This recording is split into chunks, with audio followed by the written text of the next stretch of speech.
Now, if I didn't know any better, I'd say that you're looking at running for president. Do it. Do it. Look at me. Do it. I will personally write you a campaign check now on behalf of this country, which does not want you to be president, but which badly wants you to run. I am officially running for President of the United States, and we are going to make our country great again. There's not going to be a President Donald Trump. I think that man will be president of the United States right about the time that spaceships come down filled with dinosaurs and red cake. Donald Trump has been saying that he will run for president as a Republican, which is surprising since I just assumed he was running as a joke. Donald Trump will not become president. I continue to believe Mr. Trump will not be president. Donald Trump will never, ever be president. Moderator, but apparently believes that Donald Trump is a clown. President Obama will go down as perhaps the worst president in the history of the United States! Exclamation point at real Donald Trump. Well, at real Donald Trump, at least I will go down as a president. You're never going to be president of the United States by insulting your way to. Let's see, I'm at 42 and you're at... We have a key race alert right now. Donald Trump now has reached the number of delegates needed to clinch the Republican presidential nomination. So, right now, Mr. Trump, to answer your call for political honesty, I just want to say, you're not going to be president, all right? It's been fun. It's been great. I love you. But come on, buddy. Donald Trump, while we project, will win in Kentucky with its 8th electoral vote, in Indiana with its 11th electoral vote, West Virginia, Florida, Tennessee, Mississippi, South Carolina, Alabama, Kansas with its 6 electoral votes, Nebraska with its 5 electoral votes, and Wyoming with its 3 electoral votes, North Dakota with its 3 electoral votes, and South Dakota, Texas, Arkansas, Louisiana, the state of Montana, Missouri, Ohio, Idaho, North Carolina. I, Donald John Trump, do solemnly swear. Do solemnly swear.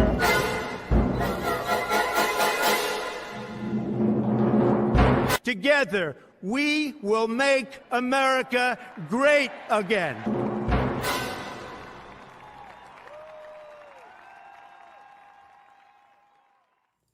Hello, everyone. Welcome to CobraCast 199. I am your host, D-Day Cobra, and I'm happy to see the chat, the snake pit, lighting up as always. We're about an hour from President Trump and his remarks in New Hampshire the night before the primary. So that's going to be really interesting. So we'll have to see what the great President Trump has to say. But I got to be honest, it hasn't been a great day. There's not like, we've got some pretty depressing stuff to talk about thanks to the Supreme Court. And there's a lot of ramifications to that. And I'm pretty worried about it. But first of all, I want to say hello to everyone here. I appreciate you guys being here. We already have over 1,000 people here on YouTube, and the Rumble chat is rolling in. It's been a big day for Rumble, a big announcement for Rumble. Barstool Sports made a deal with Rumble. So now you're going to have Barstool Sports over there, and apparently Dave Portnoy has an ownership stake in Rumble, which is very interesting indeed. So maybe we'll get time to talk about that, but we have to talk about the Supreme Court decision with Texas. And again, that makes me a little nervous because of what they have hanging over them with the Trump case now. I'm a little nervous, and I think most people are at this point in time. Osmora dropped 5 D-Day Cobra memberships. Let's go. What's up, Osmora? How you doing? I appreciate you. Appreciate the new gifted memberships. Not making any judgment until the facts come out. Well, I know Posobiec had even tweeted something out, too, about that, where he was basically saying, let me pull up, I think I had my bookmarks pulled up, but Posobiec basically said, to be clear, the Supreme Court ruling today was specifically about the court order on cutting razor wire. Let me just pull this up real quick. So, because I think this is important. Now, I'm not a legal scholar, okay? So I'm not. I'm just reading what's out there. To be clear, the Supreme Court ruling today was specifically about the court order on cutting razor wire. The Fifth Circuit still needs to hear the actual case on its merits. There's still a chance Texas wins. So, just keep that in mind. That is more perspective there that we have to keep into consideration. So there you go right there. So just keep that in mind. That is from Jack Posobiec. So keep that in mind. All right. How's everybody doing? How you guys doing? I see the Rumble chat there too. Why is it that the dark theme doesn't work for Rumble here? But it does in Pensacola. I'm not sure if it's my settings. I've already looked at my settings. But of course, we like the dark theme here because we like diversity. We are big fans of diversity, representation, inclusion, and we're focused on that. We're focused on those elements here. So we definitely like the dark theme here to show that we're not racist, because clearly we're not racist. It's not like the guy that's hosting this show has ever said the N-word on stream or anything like that. That's never happened. So we need to make sure that's clear, okay? We are very, very inclusive around here. And if you don't believe me, just ask my black friend Ryan Kennel. He'll tell you. He will vouch for me. Osmora dropped 5 more gifted memberships. Let's go. That green fucker says, good evening, Jeremy, with the young Ripa as Baby Yoda. What the hell? The Exalted Patriarch says 45 for life. The Georgia Dog says, hail the 199 and hail the Snake Pit. The most generous chat on the internet. Trump 2024, hold the line. That's right. Hold the line. Thank you, Georgia Dog. Let's see. C. Pundis says, hey, all. I can't stress enough. Get involved with your local elections. It's important to weed out the rhinos and go full MAGA on the ground level. I agree with that. I agree with that completely. You can't overstate that enough. Vic Whiplash, hold the line 199, just drops 20 gifted memberships. Let's freaking go. Thank you, Vic Whiplash. Man, you guys are rolling hot and heavy already. So again, if you're just tuning in, we have about 50 minutes before President Trump is scheduled to speak live in New Hampshire. So we will be the camera angle for Right Side Broadcasting sucks. I don't know if they're going to get that fixed or not. I think they've gotten it fixed slightly, but it looks like there's a pretty big crowd there. So hopefully they get that corrected. But yeah, the camera angle does suck right now. Gillis says, I feel like Texas needs to start raising hell, damn it, as a Texan. This shit pisses me off. Also, what's up, Jeremy and the Snake Pit? Thank you. I agree. Very concerning indeed. Let's see. Kevin Cron says, hello, Fig. Jeremy, the host of the most generous chat in the world. Jeremy only plays gay Fortnite because he's not a real gamer and is a fig.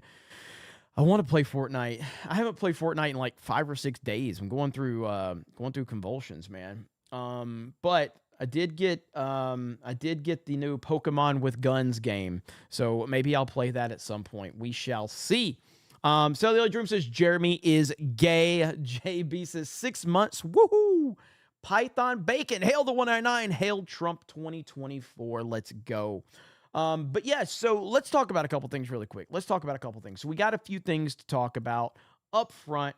Let's talk about the situation in Texas. It's not good. It's very, very concerning. So let's go over that. I'm pulling up this right here from Colin Rugg. So here we go. Breaking. God, why does it do that? Why does Twitter do that? It drives me crazy. Breaking. The Supreme Court has ruled 5-4 that the Border Patrol agents are allowed to remove razor wire installed by Texas. The invasion goes on. After a desperate request filed by Biden to open the floodgates, the court decided that the illegal surge should continue by allowing Border Patrol agents to cut and remove Texas razor wire. Here are federal agents raising the wire with a forklift to let migrants in last year. And this is from last year. They're just letting them flood into the country. It's insane, dude. Like, I mean, elections have consequences. You had enough clowns out there that wanted to vote for Joe Biden, and this is what you get. This is what you get right here. So that is the latest. And as I said, Jack Posobiec's tweet, which I do not have pulled up. Give me a second. Jack Posobiec's tweet, I thought, gave some pretty good perspective on that. So again, since we're talking about that story, let me give you Posobiec's tweet. And I'll read that one more time. Here we go. Here it is. Bam. To be clear, the Texas Supreme Court ruling today was specifically about the court order on cutting razor wire, specifically in isolation about that. The Fifth Circuit still needs to hear the actual case on its merits. There's still a chance Texas wins, so keep that in mind. Absolute insanity beyond belief, dude. What the hell is going on? What kind of clown show are we in? I mean, if you're not losing faith in humanity really quickly, I don't know what you're paying attention to. But so that does concern me. And Amy Coney Barrett voted in favor of Biden. It's crazy, dude. It's absolutely crazy. So obviously they have the 14th Amendment that they are going to be deciding on whether President Trump can run, even though the American people have already said that he can run. The American people have spoken very loudly that they want President Trump to be the Republican nominee. But you have evil people like Nikki Haley still in the race. And this happened today with Nikki Haley, which is absolutely fantastic. So let's listen to these comments from Nikki Haley really quick when a person in the crowd asked her a question. But you know what? We've got a lot on the line here. We really do. And you look at what's happening in this election. Yes. Are you going to vote for me?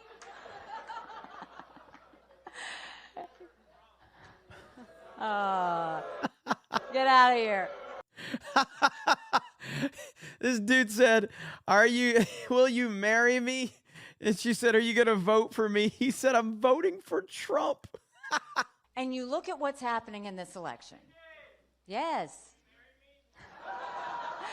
Are you going to vote for me?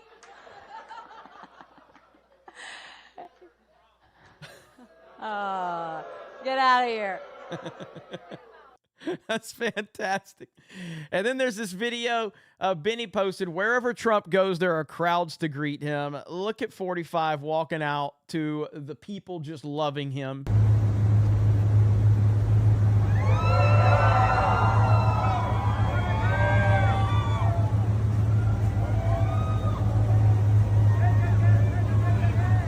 What an absolute rock star, man. What an absolute rock star Trump is, man. I mean, just everywhere the man goes, it's crazy. Good stuff right there. Now we've got right here. I haven't even heard this clip right here, but let's listen to this clip that I saw going around. Here we go. Last question. Obviously, it gets sharp in the final days. Do you ever see yourself in a Trump administration if it were to come to that, or is that something you've absolutely closed the door on? Martha, I'm running to win this race.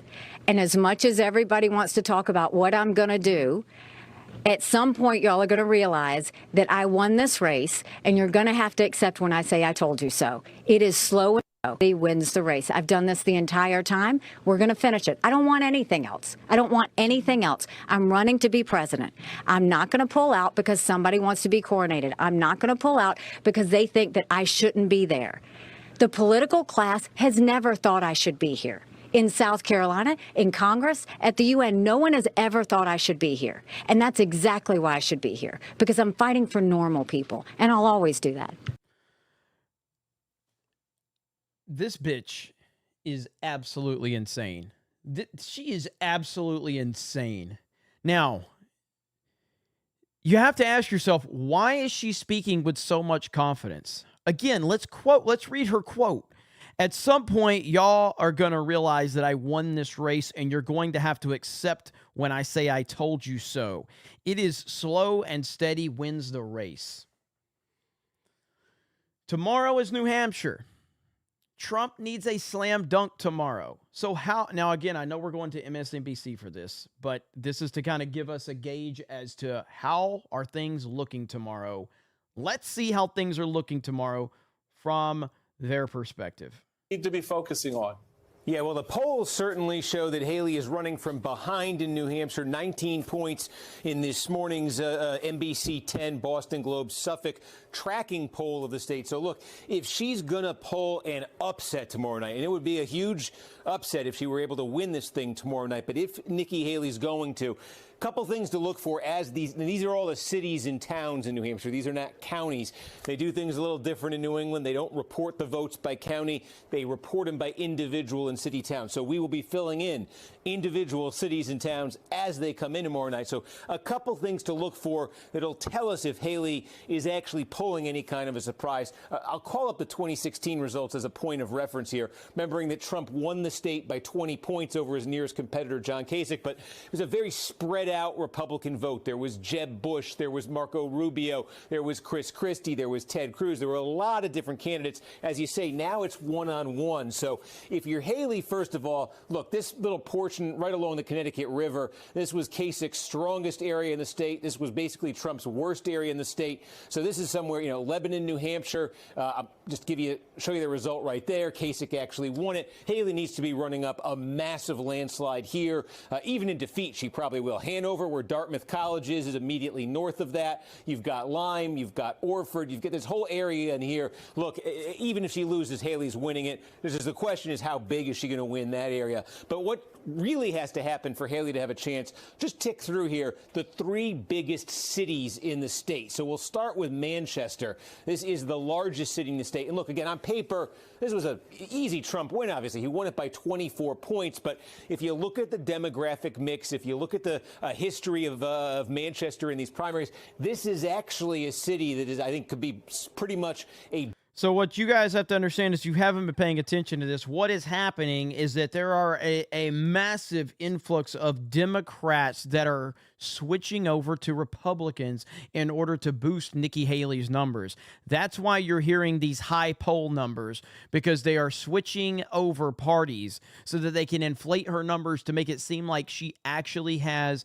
more support than she really does, because the truth is she has no support. She has absolutely no support, but the numbers are making it seem like she has support. And what Trump has to do is Trump has to beat her decisively, even though they are trying to rig it, and he still has a chance to win decisively, even though they are doing bellwether. If Haley probably needs to win it. I mean, not by a huge margin, but if we see returns start coming in from Manchester and it's pretty close to even, a couple points one way or the other, that's a sign that Haley is overperforming considerably.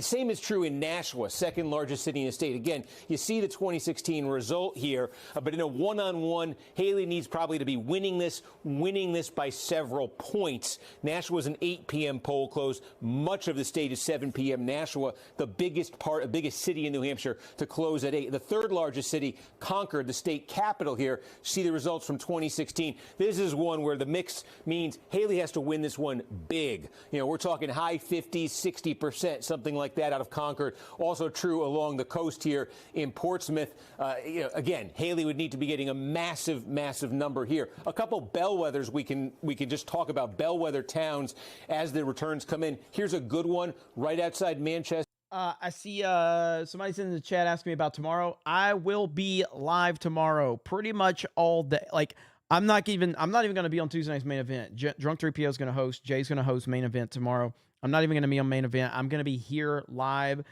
So you guys can obviously support both shows, which I would hopefully would. But yeah, I'm going to be live on this channel covering the New Hampshire primaries. I'm going to be joined by Malcolm Flex as well. So shout out to Malcolm Flex. suburbs, Goffstown. This is one where I think, again, if the result tomorrow is matching the polls, Trump's winning Goffstown comfortably. If Haley's pulling a surprise and has a chance to win statewide, she's in contention to win a town like Goffstown. It'd be close, but she'd be in contention. Same would be true in Londonderry. That's another good one we can keep an eye on as a. And tomorrow, look. If we can get 5,000 or 6,000 people in here tomorrow, I'm not guaranteeing anything. All right, I'm just saying is Malcolm has a connection to our boy Vivek. Okay, could we get him to pop in here and say hello to the snake pit? Maybe. Don't know. Potential bellwether. Go over here, Weston, Nashua, Milford. These are bellwethers here. Remember, in New Hampshire, so much of the population and so much of the vote is really going to come from this southeast portion of the state. You know, a lot of these border communities and just north of these border communities here, a lot of commuters into Massachusetts, down to Boston. So you got some pretty high population towns here, and a ton of the vote is really going to come out of this area. So I'm giving you some of the bellwethers in that part of the state. But there are some others we could also show you further. But again, the bottom line here is for Haley, 3 biggest cities. I think 2 of them are close to bellwethers. The third, she's got to be winning big. She's got to be winning big in a place like Portsmouth, a place like Keene. So he's basically pointing out all the places where the Democrats are going to be rigging the numbers for Haley. So that's essentially what we're looking at here. But as it stands right now, Trump is comfortably in the lead in New Hampshire, even with all of the bullshit going on. He's still very comfortable. And they're pretty nervous about that. So we shall see. So if you're just tuning in, we are currently waiting for President Trump live in New Hampshire. He's expected to speak around 9 Eastern, so about 39 minutes from now. So let's see here. All right, where are we at? Let me read a few super chats to see everybody here. So shout out to Rumble, almost 200 people on Rumble, over 2,000 here on YouTube. And let's see. All right. Linko Kenobi, what's up? Linko Kenobi says, what's up, Jeremy? I enjoyed last night's show. Finally, DeSantis drops out. Drunken Sailor did a YouTube video on what happened in Texas. We need Trump to get back in this country. Trump 2024. Yes, we do. 100%. We absolutely need it more than ever. Lord Pterodax says, hail the 199. Hail the snake pit. Can't believe Meatball Ron dropped out. Should have done it sooner. I mean, he should have never ran. I mean, he should have never ran. It's just it was such a bad campaign, man. It really was. Like, for all the people saying, well, he was such a great governor of Florida. Well, he was. And then guess what? He ran a national campaign, and he was horrible at it. You know, some people peak. You know, he might, again, I said, you know, like the roasting of Ronnie is over. All right. I'm not going to roast him anymore. All right. I'm not going to roast Ronnie boy anymore. But it's, you know, like, we got to call it like it is. You know, he was a big fish in a small pond, and then he stepped up, but and he got exposed. I did post this as my last meme right here. I said 24-hour roast of Ron DeSantis is about to end. That's how the internet works. Now we can unify. And so I posted this meme right here. You could not live with your own failure. Where did that bring you? Back to me, baby. Let's go. So 24-hour roasting session is over. I mean, look, I'm not a fan of Ron DeSantis anymore, but I'm willing to let it go for the bigger picture, okay? I'm willing to let it go for the bigger picture. So there you go. There you have it. So, man, it's so funny. It's so funny. Beardo's toupee for $9.99 says, Jeremy, on Daily Today, the guy says you have a bowl cut that you keep on par with your hat line and super curly hair. I'm feeling thin. Beard has been rough on me. Can you donate some spare clippings? No, my hair is way too beautiful to be donating like that. Way too beautiful. CG87343 says, not gonna lie, that was hilarious. Well, thank you. Lord Botha says that Guy proposing to Haley is her please clap. Yeah, I heard that. Polite Rude Guy says first state to use machines to vote, no paper vote. Jack Burton says, Jeremy, how have you managed to be so right about the political landscape? Are you their special tea leaves? Are there special tea leaves you've been reading? Also, you are gay. Well, thank you. I'm kind of a jack of all trades, master of none. I know a little about a lot. You know, I know a little about politics. I know a little about the entertainment world. I know a little about the movie world. I know a pretty good amount of sports, actually. I'm a jack of all trades, so, and I just approach things with common sense. I'm not always right. Sometimes I get things wrong, but ultimately I'm very confident in where I stand, and I have no problem admitting when I fuck up. And I think that's the biggest problem is everybody is so concerned with projecting that they're right about everything, and I'm not. I don't need to, I'm just a person who says how I feel and gives it to you straightforward, and people seem to like that for the most part, and I'm okay with that. Brockatron says Birdface only won a county due to political or to a party switching. DJ Fitzy says, Jeremy, I have what's up, Brockatron, by the way? Hope you get your controller fixed. DJ Fitzy says, Jeremy, I have that season of The Apprentice you want. Well, I want all the seasons of The Apprentice. Now, if you're talking about the one with Alec Baldwin's mom, that clip is available, I think, on YouTube. I found it. But I want the entire, I don't want a season of The Apprentice. I want the entire series, Apprentice and Celebrity Apprentice.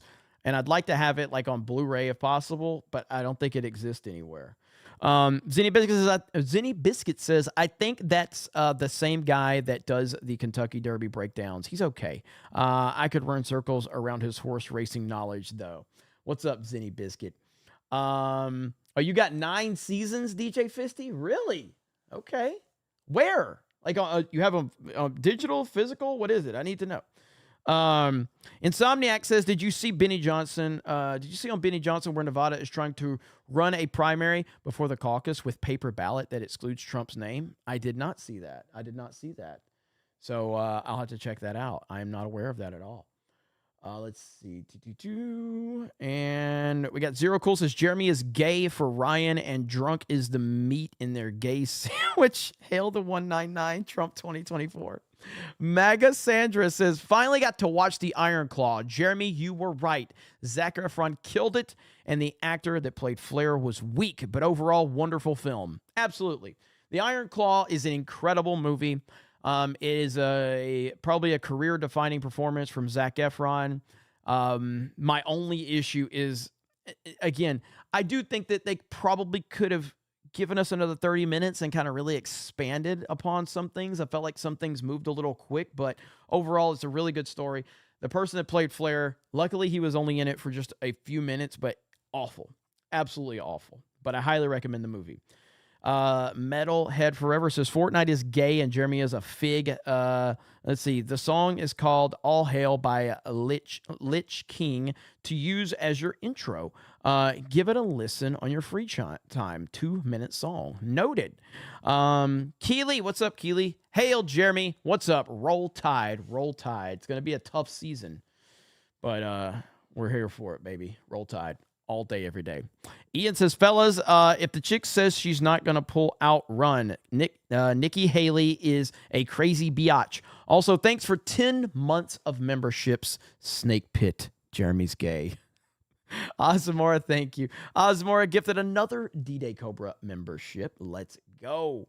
Doug B in the chat for $5 says, Amber Alert, missing wallet. Please contact Doug B if you have any information on its whereabouts. Doug B in the house. What's up, man? Salem says, let's see the cut, Jeremy. My hairdo? I've shown it before. It's like the McRib, man. I'll show it off every now and then. People go crazy. So you gotta build up the anticipation. EJH says, I think Carlson should be VP because he would motivate people to go out and vote. I would love to see Tucker Carlson in that role. We'll see. Again, if you're just tuning in, we are currently waiting for the MAGA king himself, President Trump, to appear in New Hampshire. So is that who's speaking right now? Oh, Donald Trump's speaking. Not Trump Jr.? Let's listen to Trump Jr. Why not? Let's listen to Trump Jr. Here we go. The opposite. Is it a top 10 issue for you? Would you love to continue to mortgage your children's, your family's well-being and future to protect and or give more stuff to the upcoming oligarch class in Ukraine since we don't have any accounting on it? Top 10 issue for anyone? All right. The reason I asked, ma'am, if you were from Ukraine is I've done this in front of about 35,000 people now. And one person raised their hand. It was not a top 3 issue, but it was top 10. The guy happened to be from Ukraine, so I gave him a pass. So that's 1 in about 35,000 people. And yet, even the Rhino Republicans in D.C., it's the top issue. The media can report this. Not one hand went up. And yet, they're telling us that is. We need people in Washington, D.C., representatives who actually represent the will of the people, not the will of the swamp, not the will of the billionaire donor class, not the will of those who failed us time and time again. We can't do it without you guys. So you guys are the front line of that. Tomorrow, we can end this, and we can get back to fixing our country. We can get back to bringing prosperity. We can get back to ending the wars rather than perpetuating them forever. My father can fix this. You know how I know? Because he's done these things, right? The peace deals in the Middle East, that was the holy grail of geopolitical issues, right? Everyone in history said they're going to do it. How many did? No one, until Trump. Because you can't have someone negotiating something whose prior largest accomplishment was signing a car lease. That doesn't work. You need someone who's actually done that. You need someone who's been on the other side of the table. It doesn't matter if it's business or politics. You have to understand. My father got that. So within months, you have the failed Afghan withdrawal. You have the adults back in charge telling us that they are shocked and dismayed that the Taliban did not install a more diverse and inclusive government in Afghanistan. I was like, remember that one? Anthony Blinken, the Secretary of State, the adults, before Congress told us he's shocked and dismayed. You know, if you're dismayed, maybe I understand, but did you really think there was going to be a trans coalition in the Taliban government? I mean, I get it's all the rage right now. It's the most protected class in America and probably Europe. You know, if you're trans, you can do anything you want. You know, if you shoot up schools, they will protect you. They'll make sure your manifestos never get out to protect the agenda and the narrative. But, did you really think after 20 years of war that they were just going to adapt? The same people that were throwing homosexuals off buildings last week are now going to be very inclusive?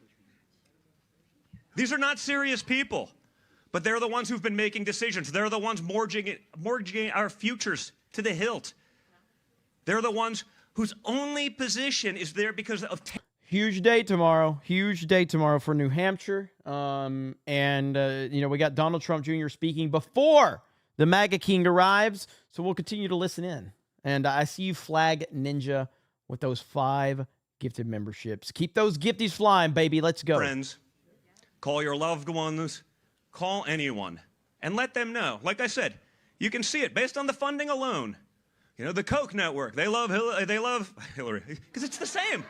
It's literally, Nikki Haley is Hillary dressed as a conservative for Halloween. She was created in a lab by the neocon warmongers who would love to, she's the perfect person for that. So if you want to be in endless wars, if you want someone who can't get a single person that I'm aware of from her own delegation in South Carolina where she's from, they were all here tonight or over the last couple of days. Doesn't that tell you everything you need to know?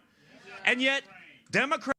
Chris Mills says, is it just me or does Friday Night Tights seem like an echo chamber of late? Well, it just depends on if you want to pick out the parts we argue and then pretend like it never happens, or if you want to just call us an echo chamber. At the end of the day, no. If you actually watch Friday Night Tights, we argue all the time. If you watch Geeks and Gamers, we argue all the time.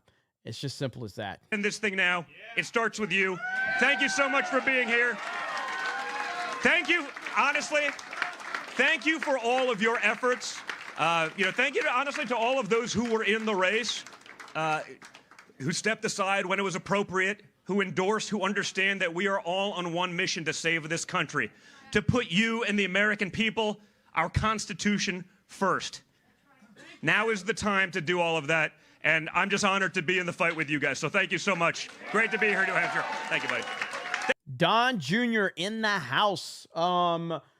Okay, let's see where we're at here. Let me go back to the chat, the best chat on the internet, and let's see what you guys are saying. Osmora says, smash the like buttons. And Osmora has dropped like 15, I think, 10 or 15 memberships already. Joshua Johnson, Trump 2024, 199, make America great again. Tim pulls teeth with 5 gifted memberships. Oh, you know it's weird when Tim Pool's teeth are dropping memberships here in the chat. We want to thank Tim Pool for this show being created. Doug Bees Wallace says, "Don't tell Doug I'm here. He wants to dole out a bunch of more subs, and his hands are super sweaty today. I'm scared." Doug Bees Wallet is in my chat now. Doug Bees Wallet, very interesting. We got CG87343 says, I live in Maine. Travel to New Hampshire several times from a month for work. Small towns, big cities, can't travel a block without seeing a Trump or a Let's Go Brandon or a Fuck Joe Biden sign. Tomorrow could be a surprise for Haley.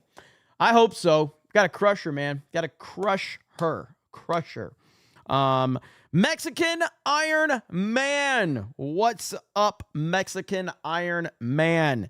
SCOTUS screwing up. I hereby declare that we have had enough Mexicans here already. How do I know? Well, I know a guy. Hail, fearless leader Jeremy Trump 2024. Thank you, Mexican Iron Man. Good to see you here, brother. Thank you so much for your support, as always. Good stuff. Doug Beef. Jeremy, huh? What? Jeremy, I dropped that one video in CobraCast and Okay. with a timestamp. So Okay. that All you're right. looking- All right. Appreciate it. Doug B over on Rumble for a big old $1 and says, hey, has anyone seen my wallet? Doug lost his mind the other night on the Rumble chat. Doug lost his mind. Okay. And I support that, obviously, but I hope you're all right, Doug. Crystal D says, Jeremy, heard you have a new TV show. F.I. Gabra pilot episode, but you can call me Big Figgy Pudding Pie. Hail 199, Trump 2024. I have to be careful reading all of this. I've been doing YouTube a long time. I finally slipped up the other day and, might have said a gamer word. All right. Might have said a gamer word. Flag Ninja. Just want to say that very slowly. Binge model or weekly release. Yeah. Friday Night Tight's just an echo chamber. We don't have a viral moment of arguing about dumb shit. But yeah, look, man, at the end of the day, when something like Friday Night Tights has gotten, getting 18, 19,000 viewers concurrently, hits over 200,000 viewers. We have Vivek Ramaswamy joining us. It is definitely the standard in this whole entire sphere. So you're going to upset people when you have something that has become the standard in this little nerd sphere that we have on YouTube. And I'm just happy to be part of it, man. Gary's crushing it. Gary's, heading to 1 million subs. Friday Night Tights is crushing it. All the G&G stuff is doing well. I'm just happy to be a small piece in the puzzle, man. Very thankful. Anthony for 20 says this Friday is the 26th for Australia Day, but the white supermarket, a boycott both Coles, Woolworths, not to celebrate Australia Day. One supermarket independent here in Australia Day celebrate is Drake Market. Really? That's interesting, man. Well, thanks for the info, Anthony. I appreciate that. Fortnite with Vivek win. Yeah, that would be interesting. That would be interesting. Let's see what's going on here. Donald Trump's, is he out with the, Trump Jr., is he out with the people? Is that what he's doing? Yeah, looks like Trump Jr. is out with the people. Let's see what Trump Jr.'s got to say. Here we go. You know what? It's a lawless thing. It's just a piece of paper. What say you, Don? It's our governing document. They're trying to do that. You're right. Adam Schiff, you saw the Wall Street Journal op-ed this weekend. He wants to stack the Supreme Court, one-party rule. We'll decide everything for you. The elites over in Davos, that's what they're doing this week. You can't drive a car, but, we'll keep flying our G5s. They'll burn more fuel in 20 minutes of flying that than you will in your lifetime. But, they know better, so they get to push that upon you, but not actually live it themselves. It's just hypocrisy, and people have had enough of it. And finally, what would you say to the American people that are discouraged, they're concerned about what's happening in this country right now? What would be words of encouragement to help them out? They should be concerned, but we can fix it. We've done it before. My father did that for this country. They weaponized that. They weaponized COVID. They fed you a bunch of lies. They said it was Trump chaos, but it was media-created chaos. Lies from the Hillary Clinton campaign, i.e. Russia, Russia, Russia. If we actually truly had equal justice on the law, I wouldn't have had to do 50 hours of testimony, and Hunter would. It's a little different. We understand that now, but guys, they can fix it. You fix it by turning up tomorrow. You fix it by voting. You fix it by saying enough is enough, not listening to the mainstream media and their lies, not taking the suppression that you've had to deal with big tech and big social and all of these things.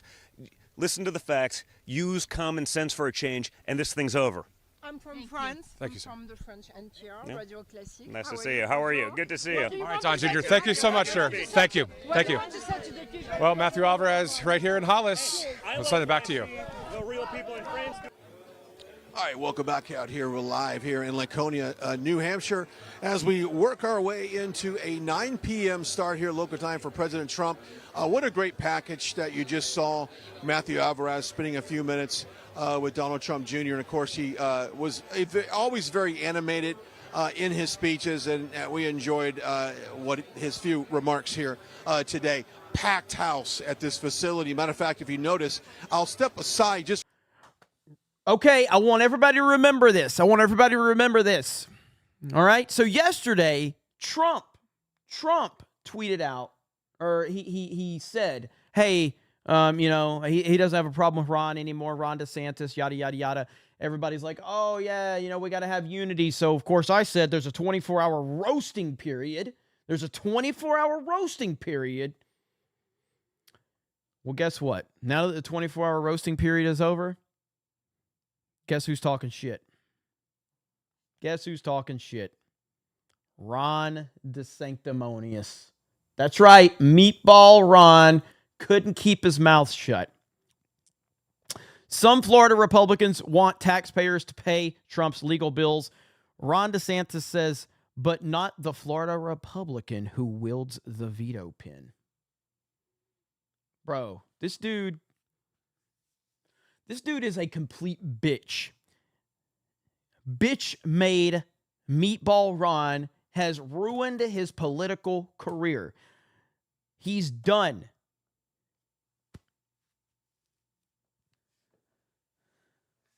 He's done. Why even say that? Why even comment on this? The point is why even comment on this? Why even comment? Posobiec says, Big Ron couldn't keep unity for one full day. Once a meatball, always a meatball. 100%. He's just getting crushed, bro. He's just getting, you know what? I know how I'm going to respond. Hang on. Let me find this tweet. I got to find it. Let me see here. All right. I'll show you exactly what I'm going to put. This dude's a clown, man. Like an absolute fucking joke. All right, let's see here. And let me find it. There's one picture in particular that we are going to have to use that I think perfectly symbolizes what we all think of Meatball. And he will always now be known as Meatball. He is Meatball Ron. That's it. He is Meatball Ron. There we go. Meatball Rhonda. All right. Boom. All right. Let me show you what I put. So let me refresh really quickly. Okay. There's me right there. So Meatball Rhonda right there. That's what I responded with. The dude is literally wearing high heels. The dude is literally wearing high heels. There's no other way to look about it. He's wearing high heels.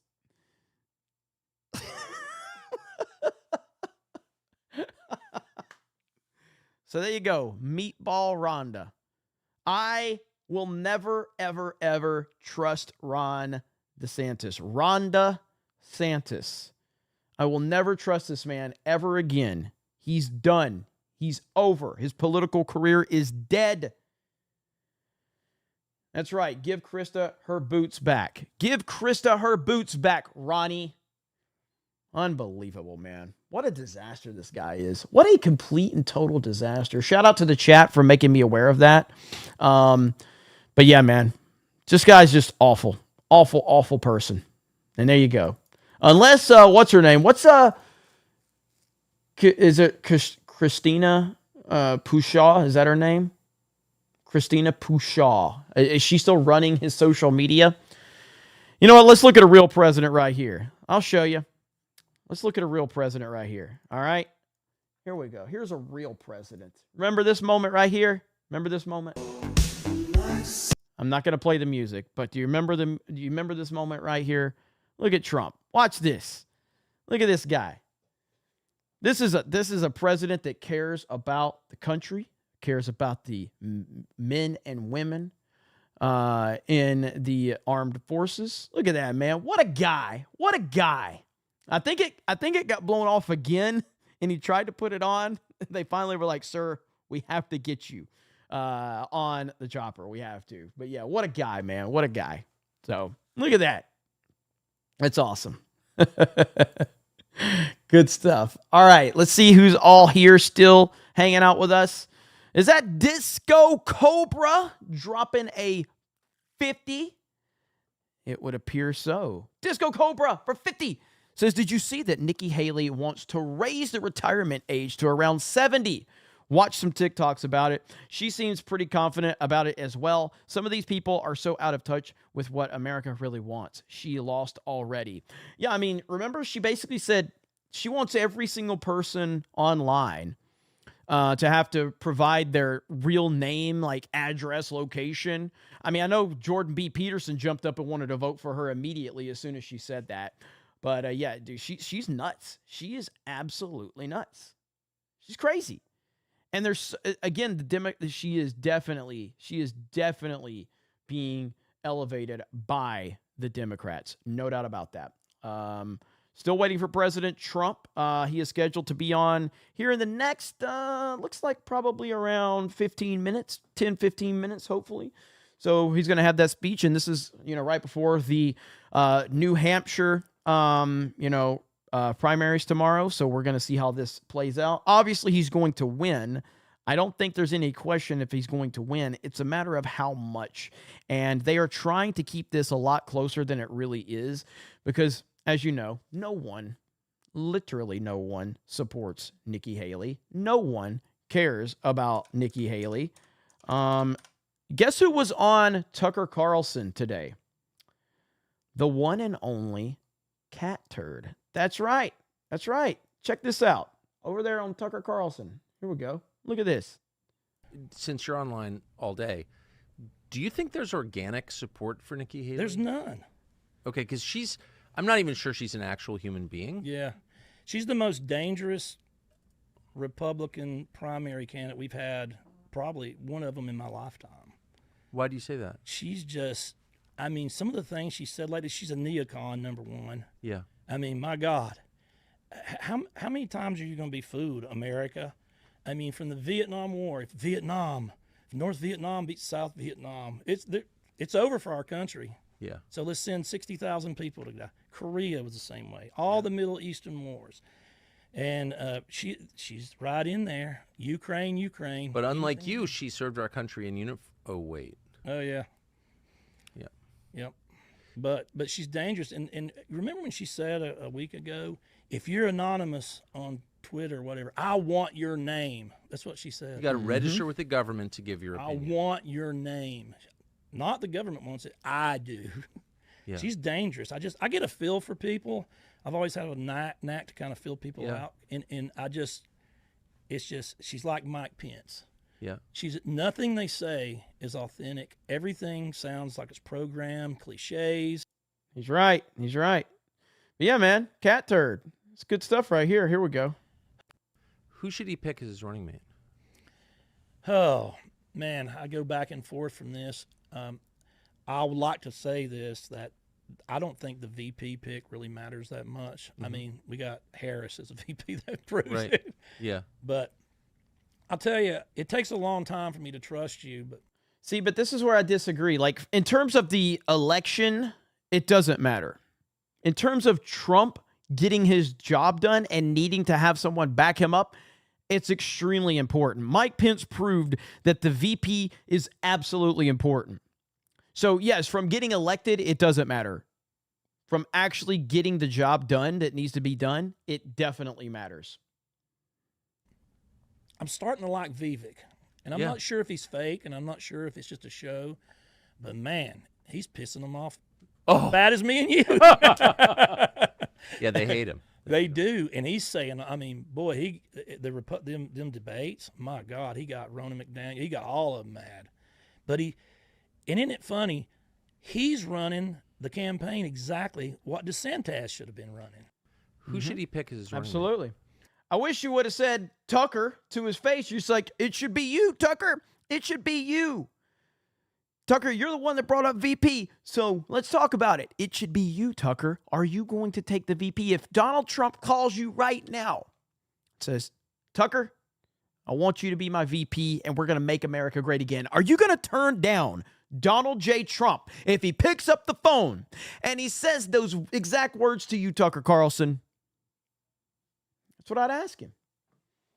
And that's how you got to ask him that. Like, you got to point blank say, Tucker, if President Trump picks up the phone and calls you and says, Tucker, I want you to be my vice president, and we're going to make America great again.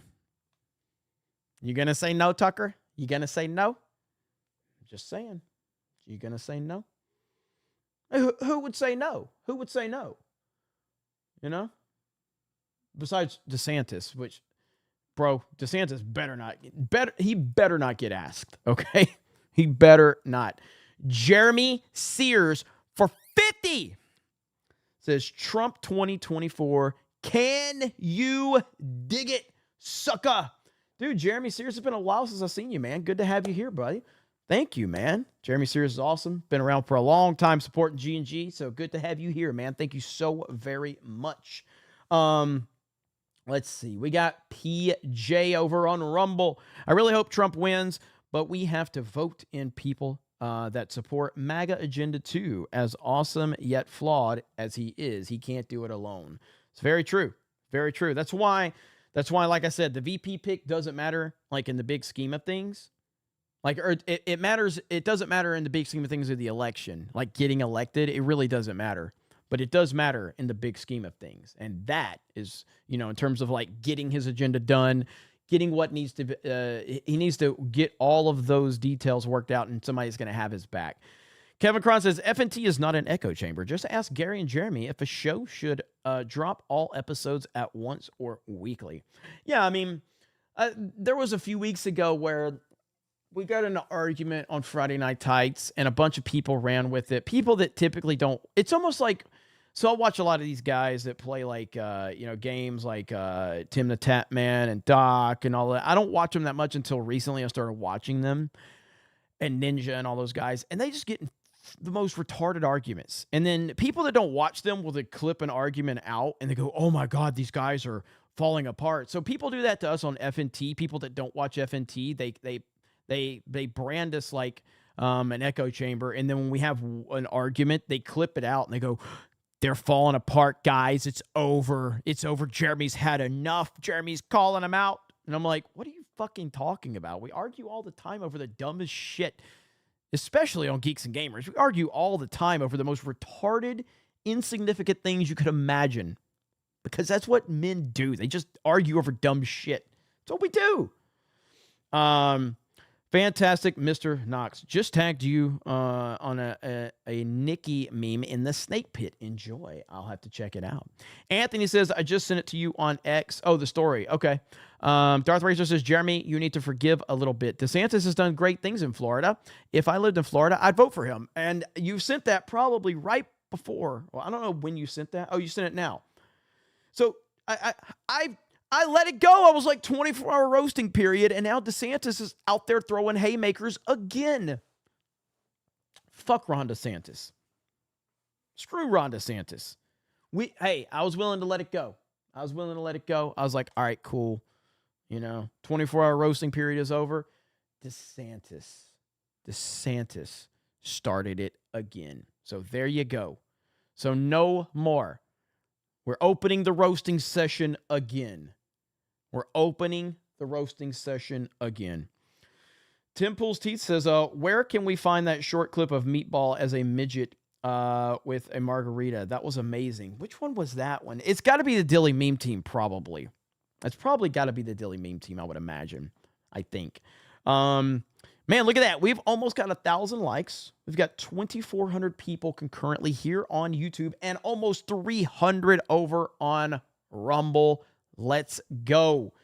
We are almost going to break 3,000 before MAGA King gets here. The MAGA King. He will be here soon. That is not something that I need. All right, so let me see if there's anything else we can talk about really quick before. And Cat Turd did just tweet out. He says, thank you, everyone who supports me. I was nervous as fuck when I was interviewed by Tucker. Put yourself in my shoes. I've never done a video interview in my life, and I was suddenly doing an interview for an hour with the #1 interviewer in the world. So nerve-wracking. That is true. That's got to be tough. By the way, I like Cat Turd. I never knew a lot about him. I've always known that people followed him and stuff. But anyway, Tucker was one of the most easygoing, down-to-earth dudes you'll ever want to meet. His entire staff was unbelievable. Great people. So there we go right there. So that's pretty cool. So shout out to Cat Turd. Here, you know what? I don't even follow Cat Turd. Let me follow him. Let me see. Cat. Go back. Here we go. All right, we're going to give Cat Turd a follow. Boom. There we go. All right. Donald Trump gets warm welcome. Oh, my God. Look at this, man. These DeSantis weirdos are just crazy. Look at this. So here's Jebba Ellis. Is this really Jebba Ellis? Yeah, Jebba Ellis. Everyone who said DeSantis should have waited and would be a shoo-in for 2024 failed to realize the MAGA machine is not going to ever relinquish control voluntarily.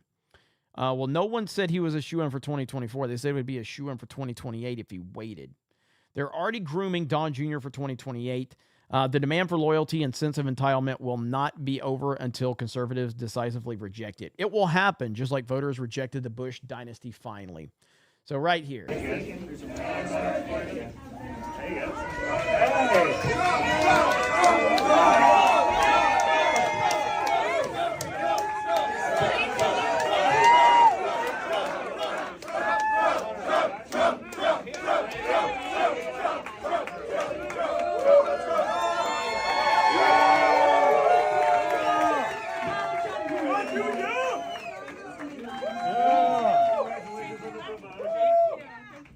I don't know if I want to follow her. She's tougher than everyone. What's going on, New Hampshire? How you doing? I'm 100% all in on Don Jr. being our 2028 nominee for sure. So, we'll see. Let's see.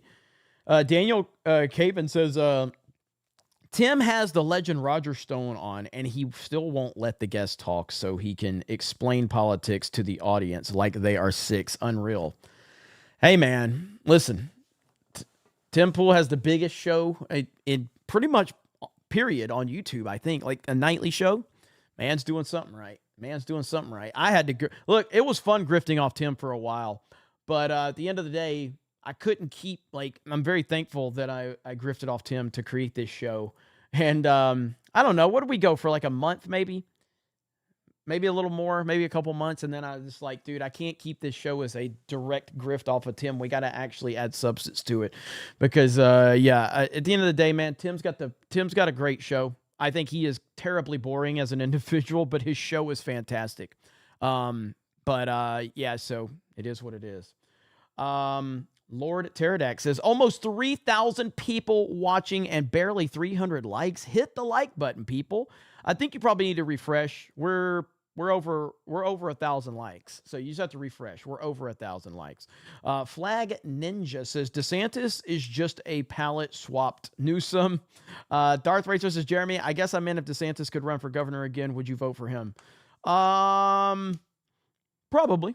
Yeah, probably, depending on who was running against him from the conservative side. But if he's running up against a Democrat, then yeah. But that's it, man. He's basically, Ron DeSantis is a peaked in high school Ron. That's essentially what he is. He's peaked in high school Ron. He has peaked as the governor of Florida. And that's great, man. You peaked in high school, Ron. You're going to be Al Bundy talking about your 4 touchdowns and how you didn't shut the state down like everybody else. And you'll be doing that for the rest of your life. But that you're peaked in high school, Ron. That's who he is. Peaked in high school, Ron. That's his new name right there. So that's it. Let me see here. Sumo Orange says, check the Snake Pit Discord for memes. Yes, if you guys are not part of the Discord, make sure you go over to the Geeks Gamers Discord and then find the Snake Pit within that Discord. And there's memes of me. There's memes of everyone because that's how we roll. All right. Waiting on Trump still. All right. We're expecting Trump to speak soon. Here we go. So we'll keep it right here as we're watching. We're watching live now. We've got 2,500 people here and almost 300 on Rumble. Shout out to my boys and my sisters on Rumble. Again, Rumble had a great day. So Rumble announced that they had a new deal with Barstool Sports. And then on the Patrick Bet David podcast, Chris Pavlovsky actually said, hey, Dave Portnoy's actually got an equity stake in the deal. So he's got an equity stake. And so I was like, well, holy crap, that's huge. As a matter of fact, while we're waiting on this, if you guys can, if you don't mind, if you retweet this tweet right here that I tweeted earlier, Rumble crushing it. Geeks and Gamers is about to pass 200,000 followers on Rumble. I'm excited for the future. We have been talking to Rumble for a few months. Nothing's happened. Well, a couple of back and forths, but we've been talking to Rumble for a couple of months. G&G, before the Barstool deal, Geeks and Gamers, you guys can correct me if I'm wrong, especially my people over on Rumble. I believe that Geeks and Gamers, and when I say 200,000 followers, it's collectively like our Sports Wars channel, the main Geeks and Gamers channel has like 73 or 74,000 followers. But if you collect all of our followers up collectively, we're around 200,000. I believe G&G might have had the biggest non-political following. And I would probably I know Quartering has had like Steven Crowder on a lot, to kind of, because Quartering obviously has a bigger following than we do. But if you're just talking like straightforward, like nerd culture stuff, I don't know if anybody's bigger on YouTube or on Rumble until, of course, Barstool came in. So you can correct me if I'm wrong, chat. But I would think that we're definitely in that neighborhood. But so we have been talking to them. So we'll see. We'll see what happens with that. And hopefully we can get something worked out. Is Trump there? Here we go. Is he there? Free. Not yet. Let's see. G&G videos don't get posted here anymore. Why don't you like us, Jeremy? What do you mean? Are they not getting posted on Rumble? They should be. There might be something. Let me go to our Rumble and look. So, Geeks and Gamers. Okay.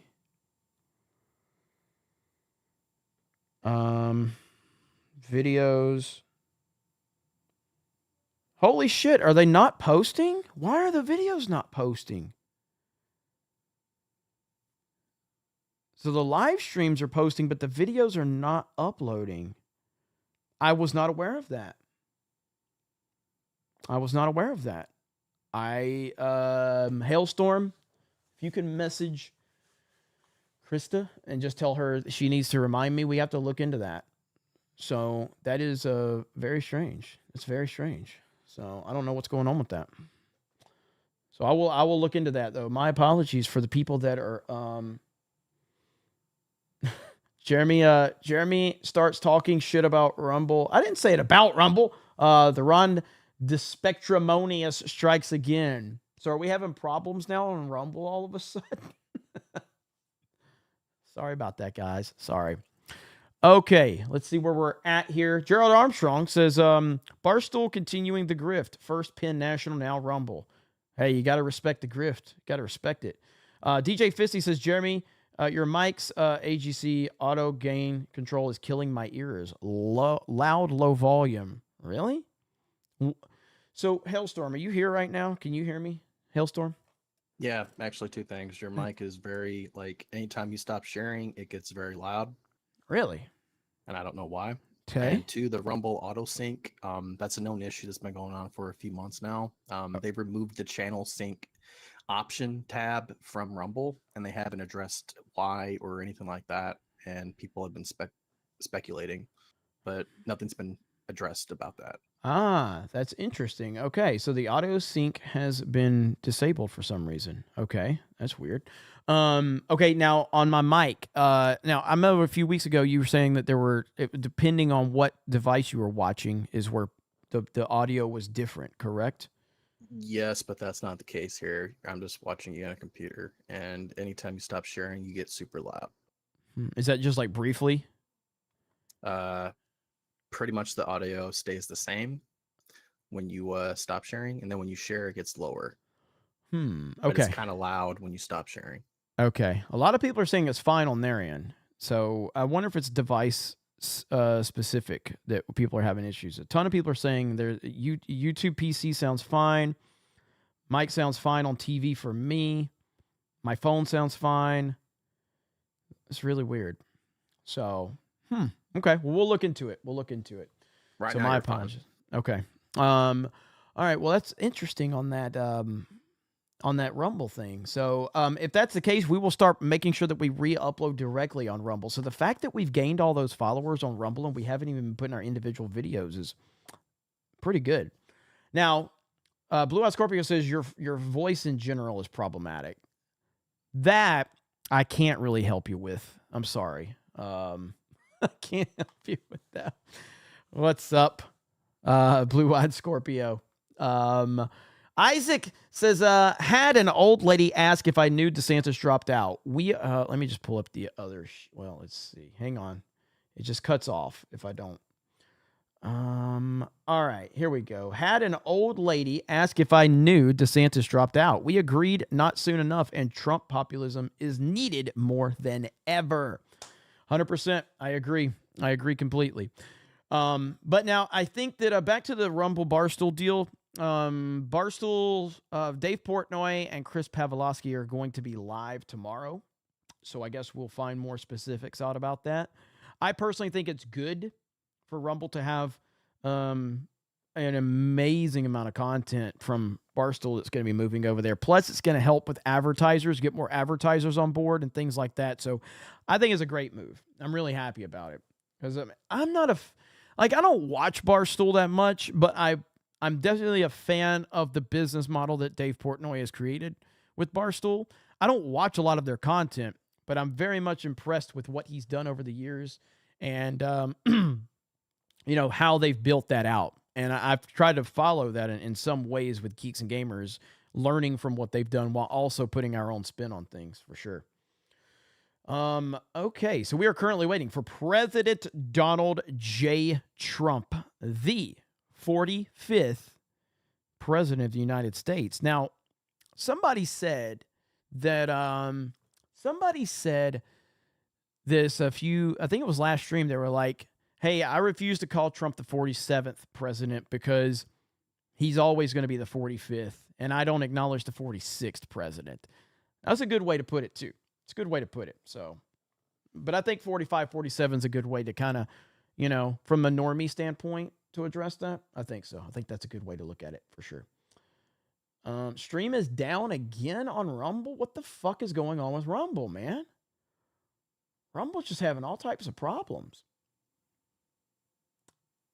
I don't understand why. YouTube's not having any issues.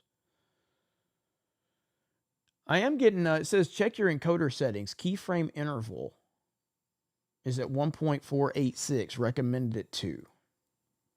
That's on my restream, but it's really weird. Yeah, YouTube's not having any issues. So, no issues over here on YouTube. So, Gung Ho Max says Rumble is being a real Jeremy tonight. Well, that's not nice. Okay. We need to talk about something real quick. If you're not going to be mean to me in the chat, I'm not going to acknowledge you. Okay? Don't be mean to me in my chat. I'm a very sensitive streamer. Okay?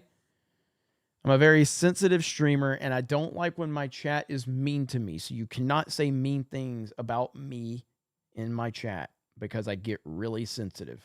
All right? Thank you very much. I appreciate you all being very positive reinforcement. Just tell me really nice things. Makes me feel good. We all win, right? We all win. So.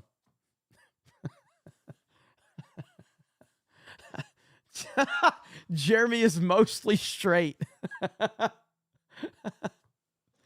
Oh, that was good. That was good. Jeremy is mostly straight. Let's hear what Right Side's saying right now. Including, Henry McMaster, the governor of South Carolina, was actually in Manchester, along with a number of South Carolina delegates. So it's pretty awesome to see how things are transpiring right now for the America First movement.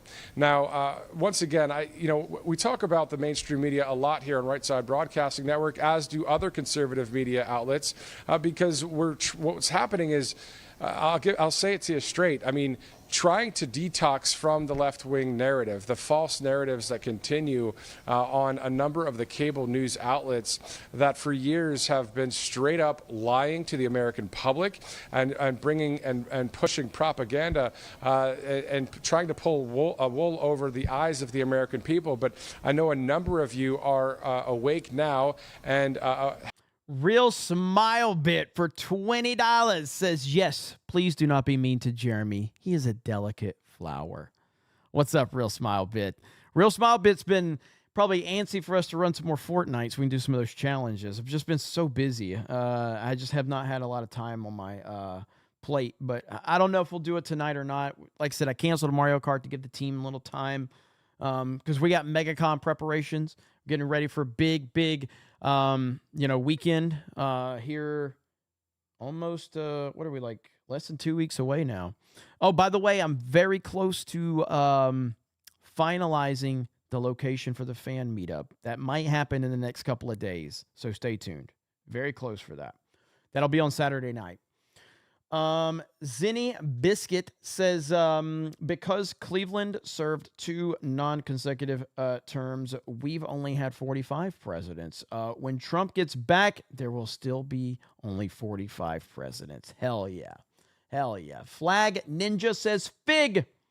Let's say Mohammed says, hail Jeremy. Out here in Canada, libs, conservatives, maple MAGA. Check out Transformers and Duke and Cobra Commander comics. Trudeau is afraid of Trump. Bro, right here. I have it. This is fantastic. I've already read it. Cobra Commander number 1. I've got 2 of the covers. I'm going to be getting all of the variant covers. This is a phenomenal arc that we're developing for Cobra Commander. So I am extremely excited for this. Cobra Commander number 1, phenomenal. And I have all of the G.I. Joe comics that I'm reading through right now. So I am extremely excited. I know there's Yellow Flash in the chat. That's the reason. Him and Tug are the reason that I picked them up. And fucking love the Cobra Commander comic. No spoilers, but yes, it's a Yellow Flash. I've got it. Here's what I have right here. All right, what all do we have here? So, okay. So I got this, the Best of Storm Shadow, the one shot. Okay, I got that one. We got Cobra Commander. All right. Here's the Duke #1. I got that one. Here's the Serpentor cover, Real American Hero. I don't know what this one is. This is 302, but right there. So I picked up several comics the other day, so I'm excited as hell. And then I got this one-shot Cobra. So I'm looking forward to checking all of those out. But the Cobra Commander one is great. It's really good. I'm excited. Dom H drops 5 gifted memberships. Let's go. Thank you, Dom H. Always supporting, always showing love. Jeremy, Rumble is you, by the way, because people are saying they're going to other channels and it's working fine. So maybe something on your end. All right, here I'm gonna stop the stream for a minute on Rumble, and then I'm gonna restart it. So I've restarted the Rumble stream. Okay. So I've restarted the Rumble stream. So let's see if the Rumble stream is back up and running now. So, so we'll see what happens. All right. Thank you, Eric. Appreciate that. All right. So the restart has happened. So we'll see if the fact that there's still 250 people waiting over there in Rumble is absolutely insane. Yeah, man, Flash, I really did. It's really awesome. It's really awesome. So I appreciate you guys recommending it. 50 Shades of Grayson with the unicorn. Lord Pterodax says, any news on the 199 backpacks? I talked to Stress 2 days ago about something completely separate, and I apologize. I forgot to talk to him about that. They should be arriving this week because the idea was to, and again, it was always going to be close, but the idea was to try to get them shipped out before MegaCon. I was never able to guarantee that they would arrive before MegaCon, but that was the idea, was that we were trying to get them out before MegaCon. So I will see if I can get some more info and let you know. But again, we never guaranteed them that they would come in before MegaCon, but we were trying our best to make that happen. Flag Ninja says, bragging rights coming back when? I mean, honestly, like, I would love to bring bragging rights back. We would probably have to restructure it a little bit. But it's no one's ever really gone. The problem is the biggest challenge with bringing bragging rights back is having to spend any like real time on a stream with Dan Vask. You know? Like, it's painful. Like, I mean, it's painful. It's painful. I don't know. Maybe I can grift. Maybe I'll grift to get bragging rights to come back. So we'll see. Maybe we can grift it. We'll see. Maybe I'll put a number out there for bragging rights to return. I mean, I'm going to have to get paid to be around Dan Vask for any significant amount of time. I'm going to get paid. So, you know, we'll grift it and see if I can, we'll see. We'll see what we can do. But being around Dan is always a chore, and a chore I like to get paid for. Problem is I have to spend money for bragging rights to actually happen, and then you have to deal with Dan Vask. So, you know, we'll see. United States. Here he is. Donald J.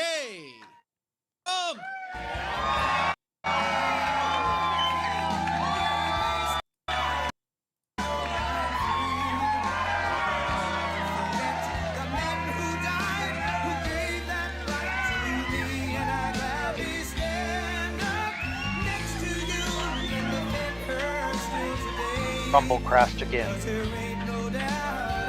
I don't understand what's going on with it.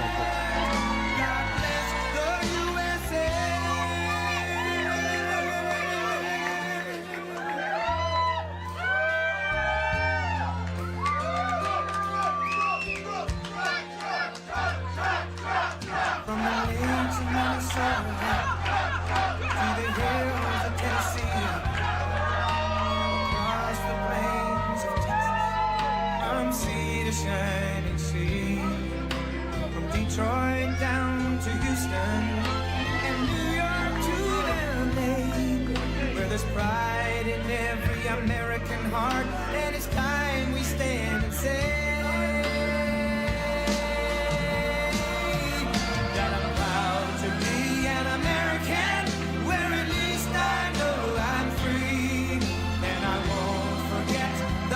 who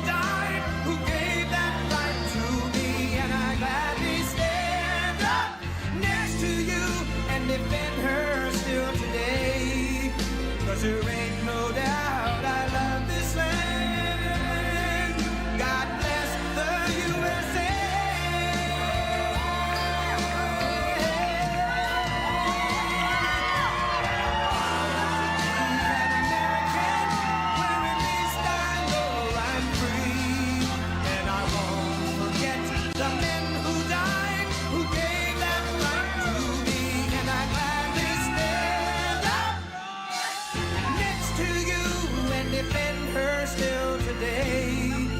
Cause there ain't no doubt I love this land.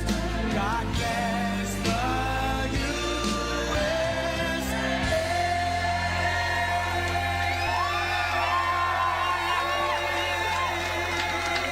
Well, thank you very much. This is a crowded place. And I just visited some overflow rooms, and you're not in an overflow room, but this is crowded, and outside you got a lot of people, but that's like a poll, right? That's like taking a poll when you get right down. So thank you very much, and hello, New Hampshire. We are really going to rock in New Hampshire, and we're going to have a little fun tonight, and we can give you, this is the last speech. Think of it. It's a little sad, but we'll be back a lot because we're going to get your energy prices down. You know, we're going to get you energy down by, I would say a solid 50% within 1 year. I promise. Tomorrow is the day that each and every one of you is going to cast the most important vote of your entire life. This is a very, very important vote. When you step into that voting booth, you're going to be signaling that we want crooked Joe Biden, the worst president in the history of our country. We got to get him out. His radical left lunatics, the entire sick political establishment in our nation's capital. We're going to do things, and we're going to do things right. We're going to bring our country back. With your vote, you're going to put Crooked Joe and his protectors on notice that we are coming in November. We're coming to take over the beautiful, beautiful White House, and we're going to run the country the way it's supposed to be run, not the way it's being run right now. The corrupt Washington swamp. Hey, I went live on Kick for those that don't want to, that are having trouble on Rumble. You can go over to Kick if you don't want to watch on YouTube. So D-Day Cobra Kick. I would say the place on earth for that period of time will speak the loudest of any other place. You know, we just got back from a beautiful, beautiful state, Iowa, and the expectations were good, and we exceeded them by a lot, by a lot. We set records. It was actually a record in the history of the state. That was a record for what we were doing, and everybody was a little bit surprised. They thought we were going to win by a lot, but we won by record stuff. Nobody has done better, and we're going to do that here. I believe we're going to do that here. Now, you do have to do one thing. You have to get the Democrats stop voting in a Republican primary. What's that all about? You know what that is? That's a weak governor. That's a weak governor that would allow that. Democrats are not supposed to be voting in Republican primaries. Do we agree? So anyway, but get out and vote. And, you know, I spent a lot of time in Iowa saying this. We had very big polls, just like we do now. We just got some in, the fantastic polls. But assume you're one down, please, okay? And get out of bed and just get to vote. Grab your neighbor, grab everybody. You gotta go out because we have to win by big margins. And the reason we have to do that, Al, very simple. You know what the reason is in November? We have to send the signal that we're not playing games. This country has gone to hell. This country has gone to hell. We have people pouring in our borders. Nobody's ever seen anything like it. Nobody knows where they're from. Unvetted, unchecked.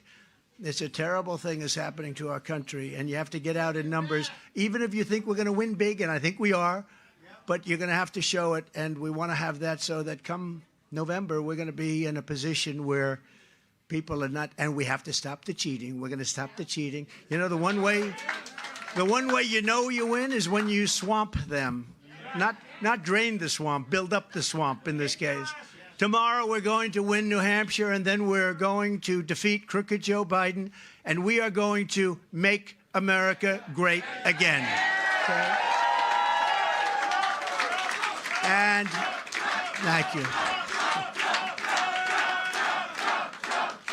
Thank you very much. And if you need information or anything, nh.donaldjtrump.com, right? nh.donaldjtrump.com. Thank you very much. Thank you very much. So every day, yeah, thank you very much. That was handled very quickly. By the way, that was handled in record time, I think.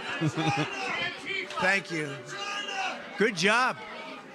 Good job back there.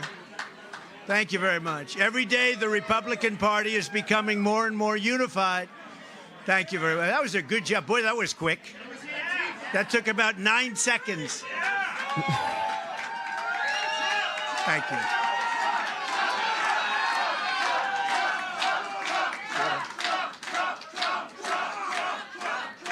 Every day, the Republican Party is becoming more and more unified, and it is. And you see what happened? I mean, we had a very good competitor, Ron, as you know, Ron DeSantis. Ron DeSantis. And It's hard for him to say fought hard, and he DeSantis. fought well, and now we have one left. We started off with, really, if you add some Democrats into it, we started off with 13, and now we're down to 2 people. And I think one person will be gone probably tomorrow. And the other one will be gone in November. But now is the time for the Republican Party to come together. We have to unify. That's why I'm delighted to be joined today by a number of outstanding leaders, big leaders, powerful leaders, greatly respected leaders. And they're also unbelievable competitors. And we're all on the same team, 100% focused on Biden and beating him in November. So I just want to introduce to you for just a few seconds, a few people that have been incredible on the campaign trail. They've been really good, and they'll have a lot to do with what's happening in the country over the next 4 years, and I'm sure long beyond that.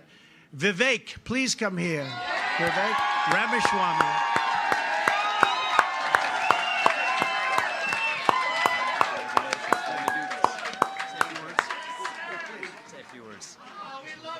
I love you back. It's good to be back here. We will speak the truth and get this done. We are in the middle of a war in this country. It's not between black and white or even between most Democrats and Republicans. It is between those of us who love this country and a fringe minority who hates the United States of America and what we stand for. Between the permanent state and the everyday citizen. And right now we need a commander-in-chief who will lead us to victory in this war. That is this man standing right here. If you want to seal the border, vote Trump. If you want to restore law and order in this country, vote Trump. If you want to defeat the deep state, vote Trump. If you want to fight inflation, vote Trump. If you want to revive national pride in this country, vote Trump. If you want to revive our national identity in this country, vote Trump. If you want to make America great again, vote Trump. That's how we're going to win this in a landslide in November. Like Reagan delivered in 1980, that's what we're going to deliver, and Donald Trump is going to deliver this November. Reunite this country. You guys do your part. Come out on Tuesday night. End this primary right here. Off to defeat Joe Biden in November, and our best days as a nation are still yet ahead of us. Vote Trump, and that's how we do this. God bless Let's you go. and your families and our United States. Vote Trump.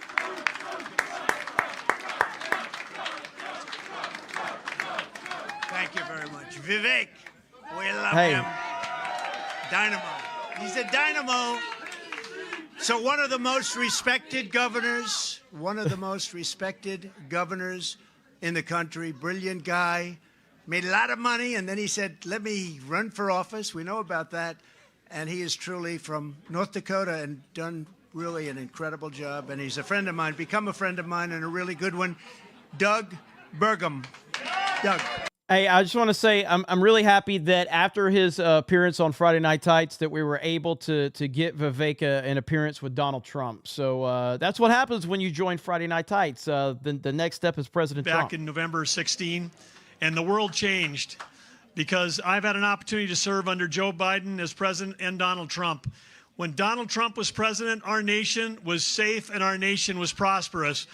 Joe Biden, his weakness has led to war. His weakness and his appeasement has led to our adversaries like Iran and Russia making hundreds of billions of dollars selling oil to China. Economy, energy, national security, those are all three tied together. There's one candidate in this race that understands how to make our nation more secure, our nation more prosperous. It's the person who did it when he was president before. That's Donald J. Trump. Thank you, Vic. Biden has been a disaster on the economy, he's been a disaster on energy, and he's been a disaster on national security, including the border.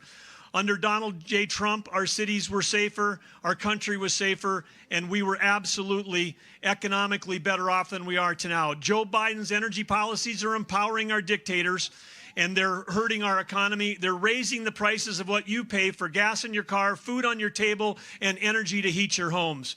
We need Donald Trump. America needs Donald Trump, and the reason why we do is because he's the individual that knows how to solve these problems. He knows how to keep America safe. He knows how to make us more prosperous. And I want to tell you, I've got an ask for all of you in New Hampshire. I've met a lot of you campaigning around the state, but the ask is this. Tomorrow you've got to get out and bring your friends. You've got to bring everybody and vote, because the eyes of the world are on New Hampshire tomorrow. They're going to be looking at how you vote. We end this primary tomorrow in New Hampshire with a fantastic win. And guess what? It's not just America. It's every foreign dictator. It's every terrorist group is going to be rethinking their plans when they know we've got a strong and experienced president who will stand up to them and bring America and make America great again. Thank you.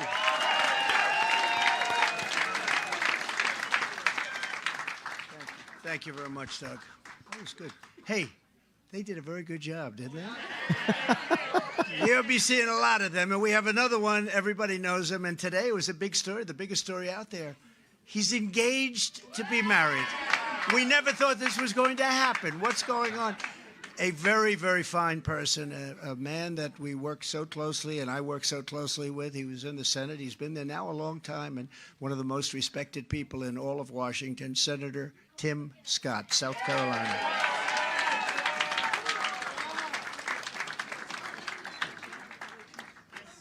All right, all right, all right. If you want 4 more years of Donald Trump, let me hear you scream.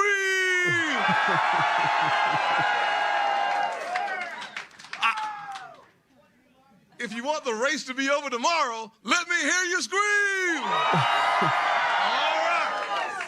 How many of y'all want 4 more years of low inflation under Donald Trump? How many of y'all want 4 more years of low crime and high law and order under Donald J. Trump? How many of y'all want me to stop talking so you can hear from your next president, Donald J. Trump? 4 more years. 4 more years. 4 more years. 4 more years. 4 more years. 4 more years. 4 more years. Tons of energy, man. Tons of energy. Great people. They are great people. Thank you very much. That's a great group of people. You'll be seeing a lot of them. Sadly, not everyone is willing to put our country first. Here in New Hampshire, Nikki Haley has made an unholy alliance with rhinos, never Trumpers, Americans for no prosperity. Did you ever hear of them? Did you ever hear of them? Americans for no prosperity. I added the word no in. Globalists and radical left communists to get liberals and Biden supporters to vote for her in the Republican primary. You've got a lot of Democrats voting for her. You have a crazy election. Let's all get out and let's vote for somebody that we want to run against. They want to run against because she's so easy to beat. If you look at the polls, Biden beats her by a lot. We cannot have that. We cannot have gone this far and let that happen.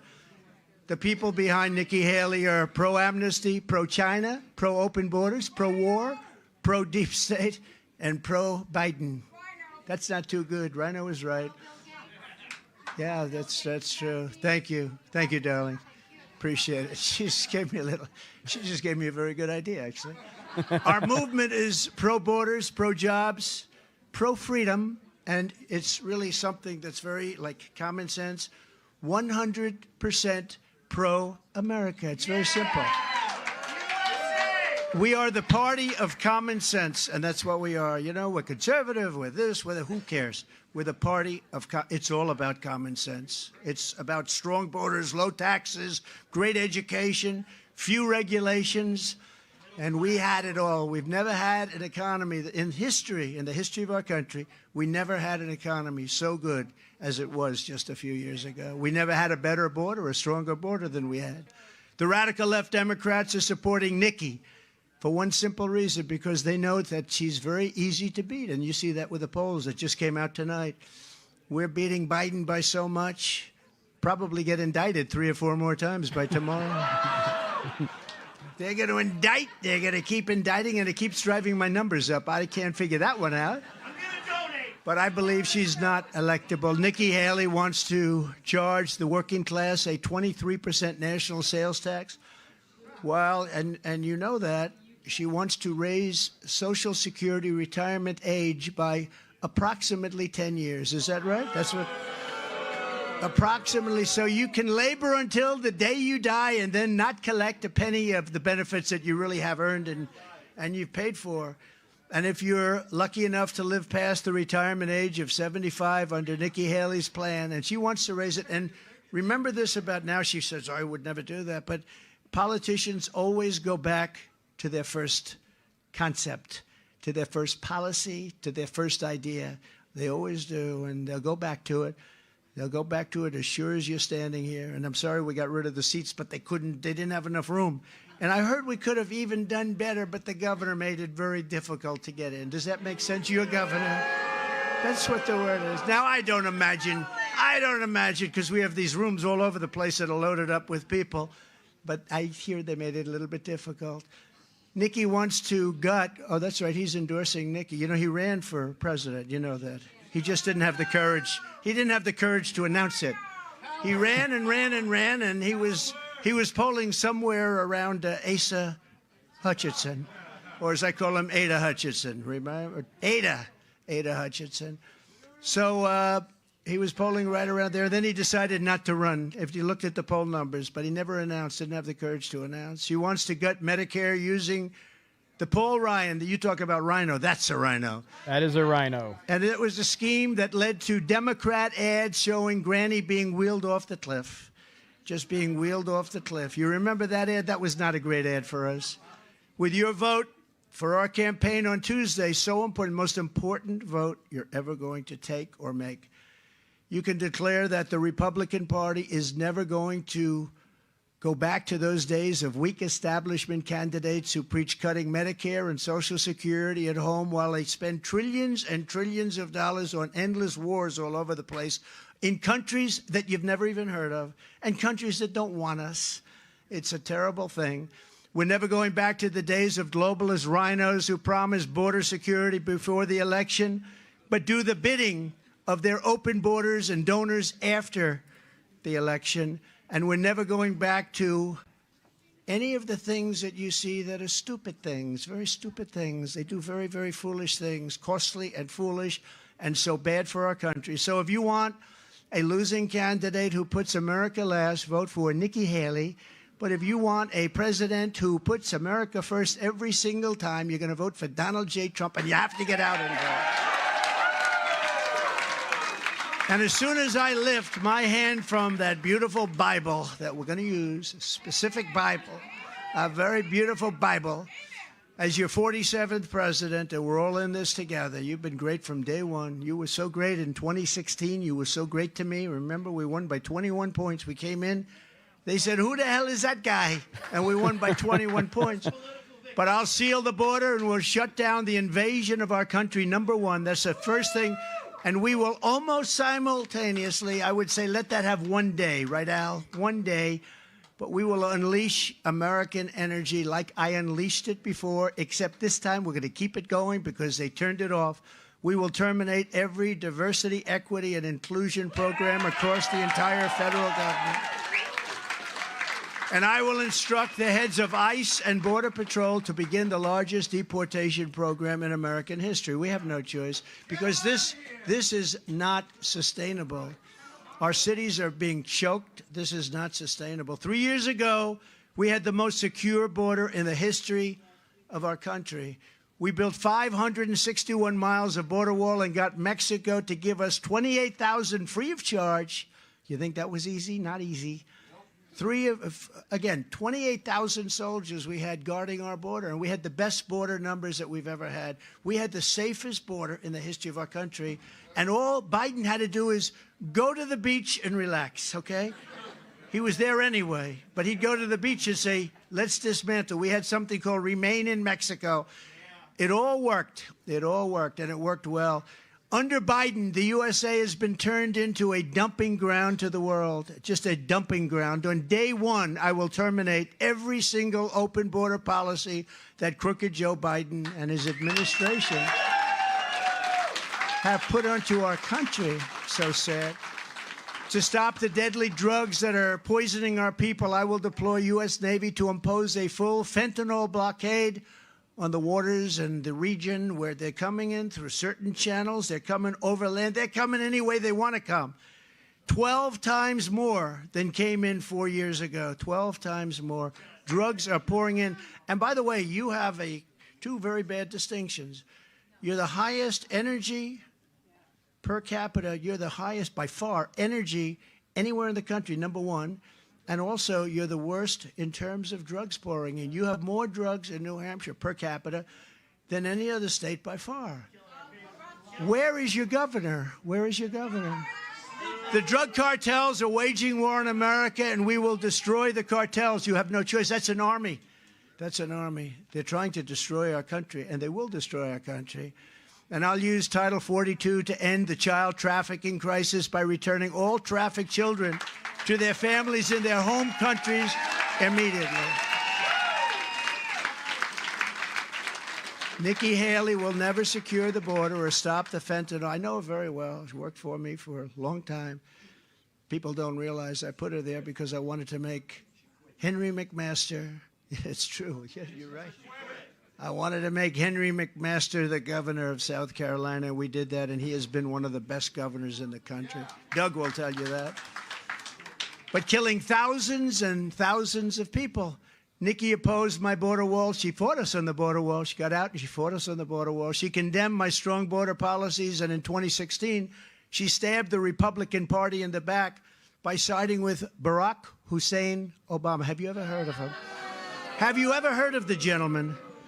Against the Trump travel ban, which really kept us safe. You know, when I was there 4 years, I wanted to talk so much. We had no terrorism. We had no attacks. We had nothing. And we had the Trump travel ban. We call it the terror ban, right? We wanted to stop terror from coming into our country. But I couldn't talk about it because I didn't want to do that. And then the following day, something happens.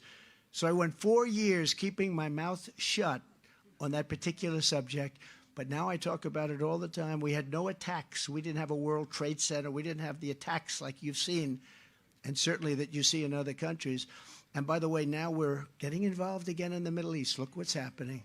You're getting involved. Here we go again with the Middle East. We spent $9 trillion, killed millions of people, including our side, their side, millions of people.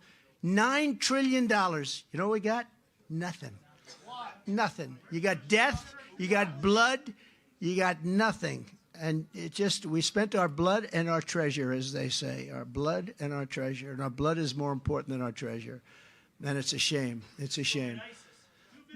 I beat ISIS. You're right. Thank you for telling me that. You're right. I was getting to that, but he's very good. He's sharp, this one. Thank you.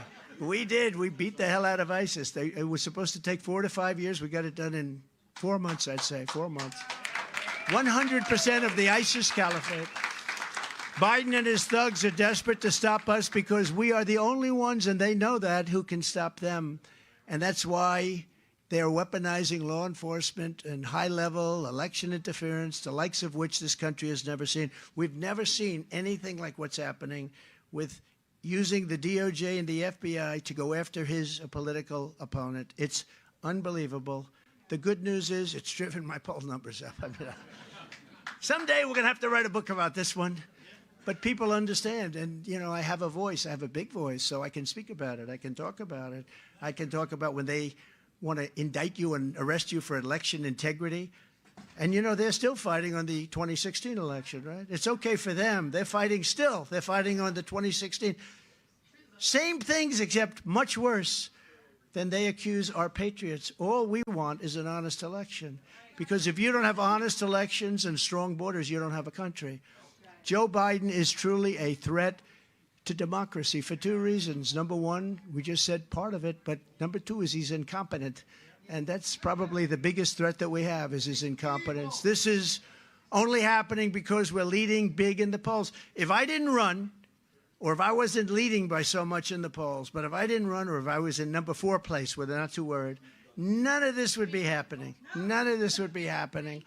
In the new Redfield, thank you for saying that. That's very nice. In the new Redfield-Wilton poll, how about these numbers? How about these numbers? In the new Redfield-Wilton poll, it's Trump 72, Haley 9. In Nevada... Uh-oh, we got a protester. We got a protester. Let's go! Let's go! Kick his ass, Seabass!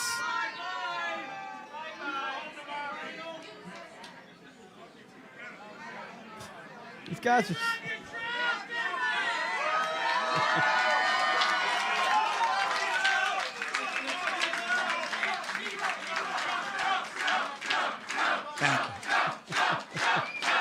Thank you. In Nevada, where we're going next, you know, actually, they think we're going to South Carolina. We're actually going to Nevada first. And we are polling there at roughly 100% because all of the other candidates looked at the polls and they decided we're not going to play in Nevada.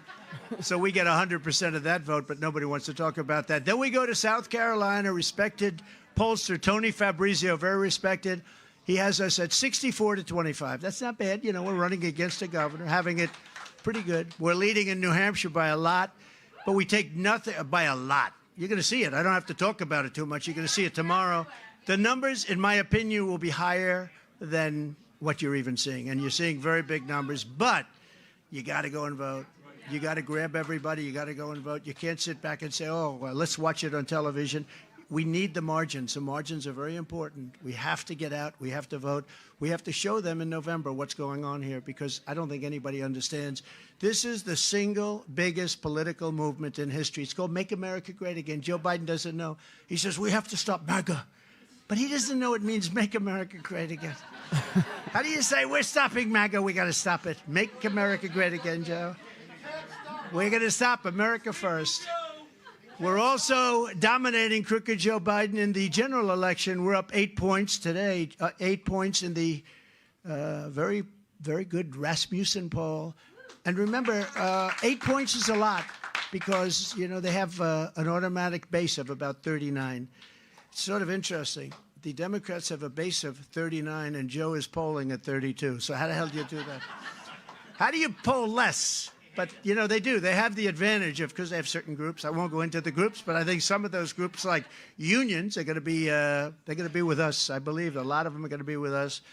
So he's polling at pretty low numbers, actually. The radical left, Democrats, rigged the presidential election of 2020, and we are not going to allow them to rig the presidential election of 2024, because if they do, we will not have a country left.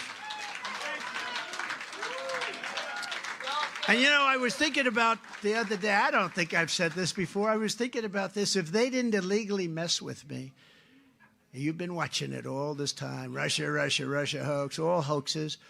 But if they didn't illegally mess with me, including spying on my campaign, changing election rules without approval by legislatures, stuffing ballot boxes, and then you had the intelligence agents falsely claiming that the laptop from hell was Russian disinformation. Turned out not to be. It was Hunt. That's another one. That's another one. That's another one. But think of it. I would now be rounding out my term. In other words, if they didn't do all these things, and I could name 10 more or more, I'd now be rounding it out. It would almost be over. But because they did mess with me, now they've got us and me for 4 more years. Think of it. We'll drive them crazy. Every time the radical left Democrats, Marxists, communists, and fascists indict me, I consider it a great badge of honor. I really do. I'm being indicted for you. Thanks a lot. I appreciate it. Never forget, our enemies want to... 12 years in Trump. You're right. That's very interesting. Don't say that too loud. They'll start saying, he wants more. He's a fascist. You know, they love to call me a fascist. He's a fascist. The fascists are the people that will do what they're doing to a political opponent. Those are fascists, by the way. Those are the people that are a danger to the country. But never forget, our enemies want to take away my freedom because I will never let them take away your freedom.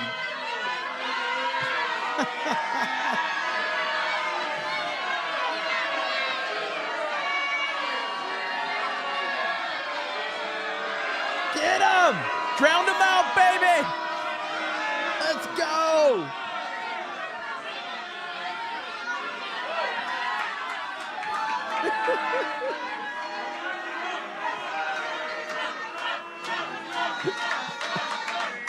Thank you.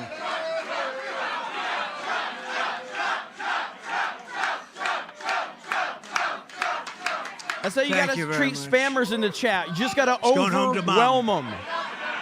Just got to have fun Mom with will it. say, darling, where have you been? Oh, I just went to a Trump rally. This isn't really a rally. This is a group of big, big rooms that are packed. But we wanted to get to this slice of your state. This is very important. We could have called, we could have said, let's not go here tonight. My people said, because it was very tough traveling.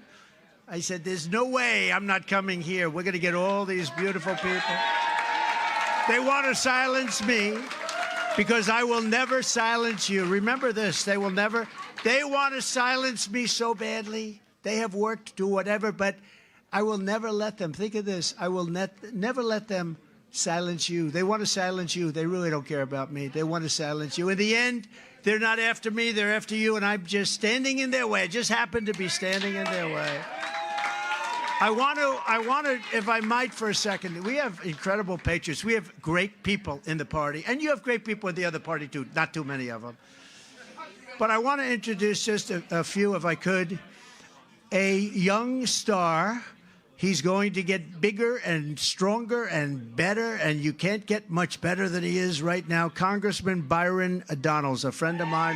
Where is he? He's around here someplace. Byron Donalds, good peeps. Byron, if you're there, come up. Congresswoman Marjorie Taylor Greene. The First Lady of North Dakota, Catherine Burgum. Catherine, if you're there. Oh, look, good. Come on up. Come on up. You want to run for Congress? You want to run for Congress? Come on up, Doug. Belknap County Sheriff Bill Wright. Hi, Marjorie.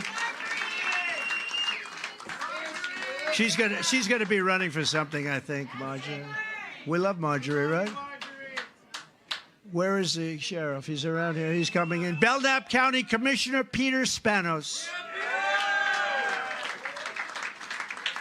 A very, very good friend of mine who is very powerful, actually, and he loves this state. I said, would you ever think of moving? I would never leave here. He loves it. Corey Lewandowski. He wouldn't leave. Come on up here, Corey. Corey, would you ever leave New Hampshire? Never, sir. I don't think so. I don't think you could get him out. Only to go back to the White House, sir. A man who's done an unbelievable job in the state, but now it's running this campaign. Steve Stepanek. Steve, come on up. Thank you, Steve. A woman who I'm sure, where is Steve? Where is Steve?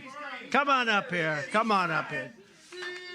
A woman who's, I think, a natural-born talent, a natural-born politician, somebody that's done really well. Unfortunately, in the last election, none of the machines worked. The machines weren't working, Corey.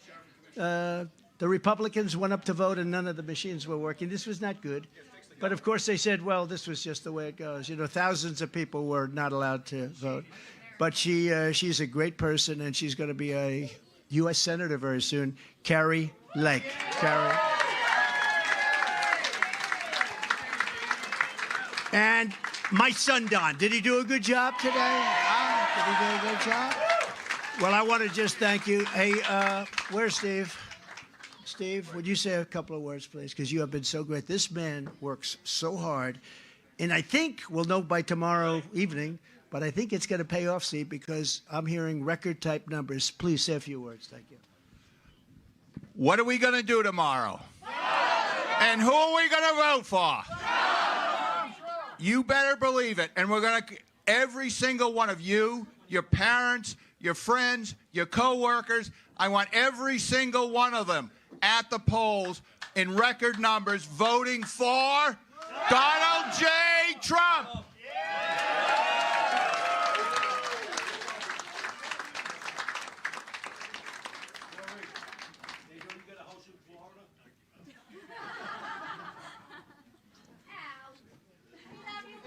Thank you very much. Thank you. Those are great people. I was also honored. She's back. She's back. Get the spammers out of the chat. Overwhelm them with memes. Let's go. Let's go.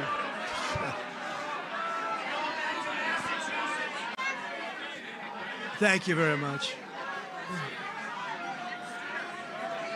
Thank you very much. That's beautiful. I was also honored. This is very important because I was also, she's going home now. Where have you been, darling? You know, we don't have that like we used to. We used to have it all the time. That's a good sign, I think.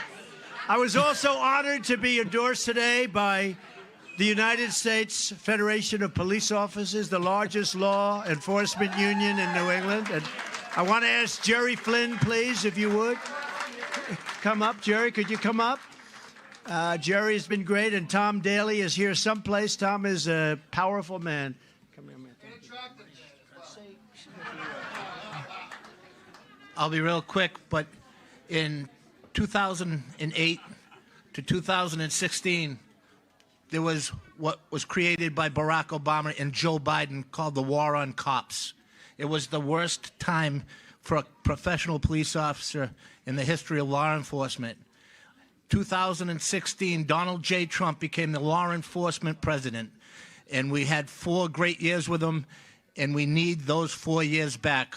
We were happy to be the first law enforcement agency to endorse him in 2015, and we're proud. The United Federation of Police Officers and the New England Police Benevolent Association is proud to stand with the law and order president, Donald J. Trump.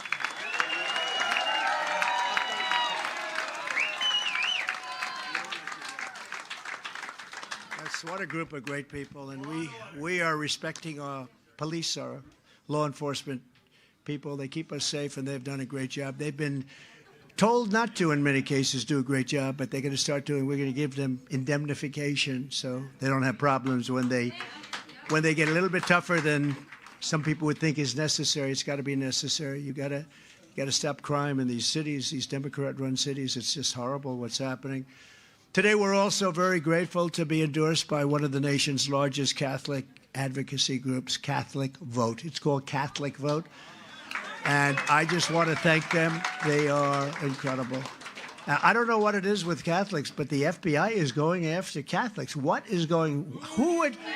would any Catholic vote for a Democrat? You too? Anybody, any Catholic being harassed? Now, why would a Catholic, think of it, what they're doing. I hear stories that are just horrible. Why would a Catholic be voting for Biden or a Democrat? Doesn't make sense. It's horrible. What they're doing is horrible. From the very first day that we take back the White House, Crooked Joe Biden and his radical band of lunatics, I believe we're going to have our 4 greatest years in the history of our country. I believe that. And I don't know if you noticed when we won Iowa last week by record numbers. Did you see there was a little accident that happened in Asia? China crashed. Did you see that? Their stock market crashed when we won. Well, now we want everybody to do well. We want them to do well too. But it's sort of an interesting thing. Now the Democrats would say that was just a coincidence, right? But no, their market crashed when they came out with those record numbers, and that market went down trillions of dollars. The next Trump economic boom will begin on November 5th, 2024. It's going to be a boom like no other. And you know, the stock market is going good. You know why because the economy is horrible except for the stock market, because everyone thinks we're going to get elected, and that's why they're doing it. These are very smart investors.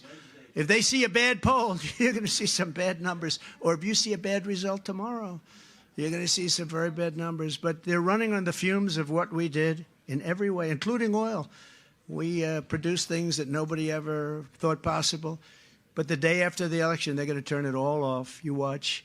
But the stock market's running on fumes, and the stock market, literally, every single time you see good polls coming out from that stock market goes crazy. So I want to just congratulate all of you investors, but you better hope I win, because otherwise you're going to be in 1929 territory, in my opinion.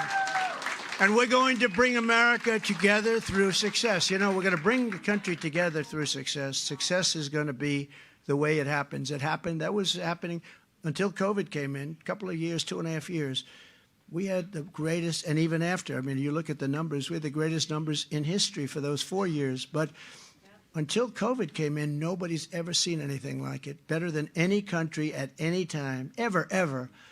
And I'll tell you, people were coming up to me, the people that you would least suspect, and they were coming up and they wanted to talk turkey. People that we weren't talking to too much, because everybody was doing better. Every single group, rich people, poor people, but especially poor people, actually, proportionally, it worked the best for poor people. But people with diplomas from the best colleges and schools, and people with no diploma, women, everybody, Asian Americans were doing unbelievable. Hispanic Americans were doing unbelievable.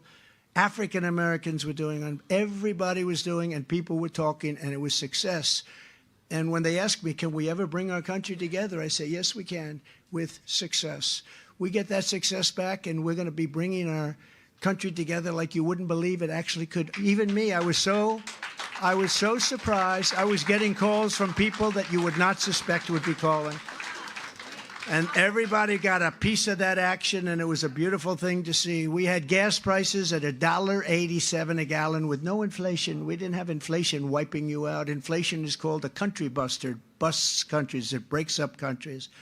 Together, we ended the NAFTA disaster, the worst trade deal ever made, and replaced it with a brand new USMCA, that's Mexico and Canada, the best single trade deal ever made in our country. And we know it's good because Mexico and Canada are trying to renegotiate the deal. And they shouldn't be doing that, Joe. You shouldn't do it, because we had to suffer with NAFTA for years. I took on communist China like no administration in history, bringing in hundreds of billions of dollars, pouring right into our treasury, when no other president had gotten even literally 10 cents out of China. Nobody even tried. We took in hundreds of billions of dollars. I gave $28 billion directly to the farmers.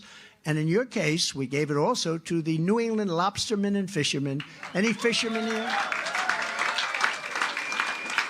You know, Biden wants to put a license fee on fishermen. Can you imagine? I hear it's $700 a day. And I know nothing about fishing and costs, but I know that $700 a day, that's a lot of fish. They want to put on a $700 fee. They're going to do that. When Joe Biden, I'll get rid of it my first day, okay? I'll get rid of it.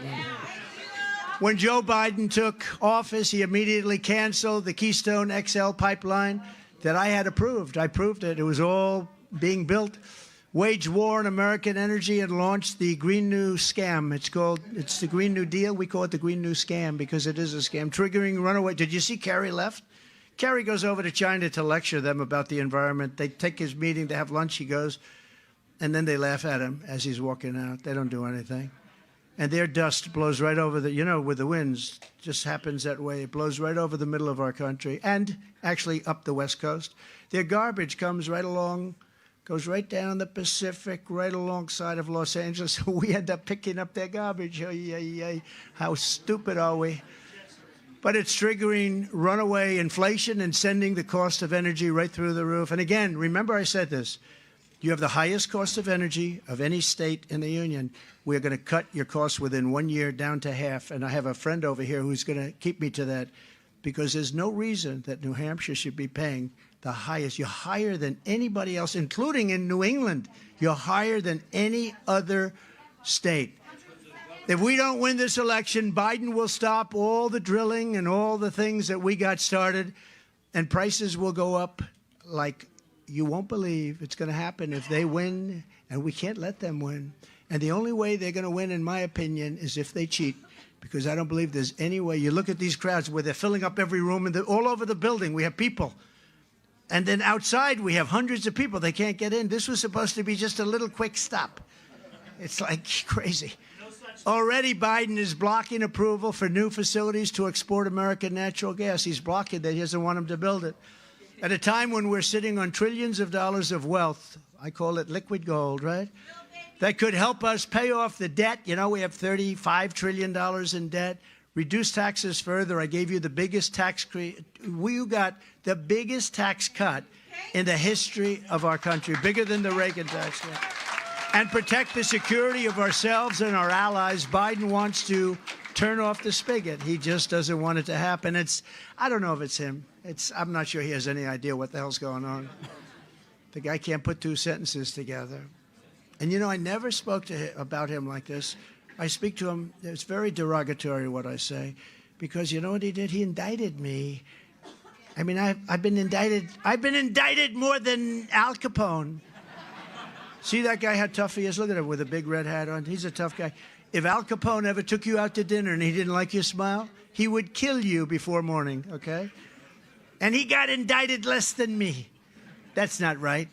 Now, these people are crazy. These people are crazy. It's weaponization. It's going after your political opponent. Nobody's ever done this before in the history of our country. They do it in third world nations, but they don't do it here. And I have a feeling maybe it's going to be the last time, because people are going to see it at the polls. The people are, it's amazing. I appreciate it so much, because normally what you do is you just put your head down. I guess you have to get the hell out. And every week we go up and up and up. And somebody said, don't indict him anymore. Please, you're killing us. You're going to indict him right into the White House. We don't want to have that. No, it's terrible. I mean, we get treated terribly. It's unbelievable. And, you know, that's a two-way street. That can happen to them also. It's a very dangerous thing. It's a very dangerous precedent that they are setting. On day one, I will end Crooked Joe's insane electric vehicle mandate, which has caused the prices of cars to skyrocket. And, you know, electric vehicles, they don't work so well in the cold, so the people of New Hampshire are not exactly thrilled. You know, they don't work very well in the cold. You ever see all these cars like they're abandoned? They look fine. They look nice. Why are they not? It gets to a certain temperature. They're not exactly, you don't want to be there. While Biden is pushing the largest tax hike in American history, I will make the Trump tax cuts, again, the biggest ever in history. We're going to make them permanent. They come due in a year. And I will once again cut a record number of job-killing regulations. Number one in regulations in history. We cut more regulations than any president in history. That's why we had such a good economy. And, you know, it was interesting. I was with business leaders, and I asked the whole group, about 20 of them, big companies, and I said, which was more important, the tax cuts or the regulation cuts? Every single one of them said the regulation cuts were more important. Before I even arrive at the Oval Office, shortly after we win the presidency, we win. We're going to win it together. I will have the horrible war between Russia and Ukraine settled. We'll get it settled. Would have never happened. And when I was commander-in-chief, Iran was a weak, broke, and it was ready to make a deal. They were weak, they were broke, and ready to make a deal. Then Biden came in and surrendered everything, all of the things I did. You know, I told China, if you buy any oil from Iran, I told this to every country, practically every country, they're not selling oil. And now, under Biden, Iran is rich, powerful, and an instrument of terror that is spreading bloodshed all over the Middle East. You see what's happening. They had no money with me. Now they have $200 billion, and they control Iraq. Another great move, going into Iraq. What a stupid move that was. Under my leadership, we will restore peace through strength. That's all you need, peace through strength. We rebuilt the entire military. Of course, we gave about $85 billion to, can you imagine? $85 billion they gave to Afghanistan. And Afghanistan now, the Taliban, Afghanistan is just about one of the leading sellers of military equipment in the world. They don't need 700,000 rifles. They need 50,000 rifles, 20,000 rifles. We gave them 70,000 vehicles, some of them, many of them armor-plated, costing hundreds of thousands of dollars each. But I am the only candidate who can make this promise to you. I will prevent World War III. I will prevent it. You're going to have World War III. The way it's going now, you are going to have World War III. And we're going to prevent it. I know all the players. I was honored because a very, very tough man, Viktor Orban. Have you ever heard of him? He's the Prime Minister of Hungary. Right, good. Prime Minister of Hungary. And he's a tough man, strong man, very respected, knows everything there is to know about Ukraine. In fact, he's taken in tremendous numbers of Ukrainians, but I happen to think he's a good man. The press goes crazy when I say it. But they asked him, what's the problem? The world is blowing up. What's the problem? What can we do about it? He said, the best single thing that you can do about it is get Trump to be the president of the United States again. When we had Trump, there were no problems. He used a word I don't like using because I can't say it myself. He said, China feared him. Russia feared him. Everybody feared him, and we had no problems. And it's absolutely true. We had no problems. And now you look, everything's blowing up. It's war. Israel would have never been attacked. Ukraine would have never been attacked. China wouldn't be talking about going into Taiwan. I mean, they want to do it so badly. They're trying to get it done because they have a weak man as president. And we can't have a weak president. We have a weak man who cheats like hell. That's the only thing they're good at. They cheat at elections like nobody's ever cheated before. Maybe third world countries, but not, I don't think a lot more. But we're not going to let them cheat in 2024. Everybody's watching, and it's going to be very hard. They're going to try. They're going to try because that's their natural instinct. And I will build an iron dome over our country, a state-of-the-art missile defense shield made in the USA. We do it for other countries. We help other countries. We don't do it for ourselves. We need it too. Reagan proposed that many years ago, Star Wars. He proposed it many, many years ago, but at that time there was no technology. It was just like it looked good. But we have unbelievable technology. We shoot them down. I've seen so many things. I've seen shots that you wouldn't even believe. Missile launched. They go, missile launched, and you hear a bell go. I mean, I see this. It's so incredible. And these guys, these geniuses, they go, these are not muscle guys here, they're muscle guys up here, right?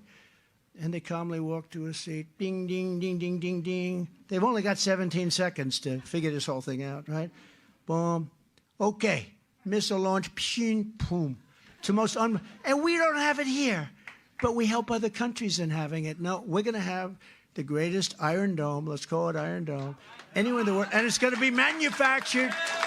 A lot of it right here in New Hampshire, actually, come to think of it. I will also defend our great veterans, and Al will tell you, nobody has ever defended, and he's tough because, I got to be careful with him. I might say it, and he says, I disagree with you. But nobody has ever defended the veterans like I've defended the veterans. Thank you very much. Thank you. And we'll be asking Congress immediately to build a full-service VA hospital in New Hampshire that the veterans deserve. We're going to be pushing that. You're the only state in the union that doesn't have a full-service VA hospital. Do you know that, Al? So, I don't know. Again, your governor. That's number 3 on your governor. I think you got to get this guy out of here.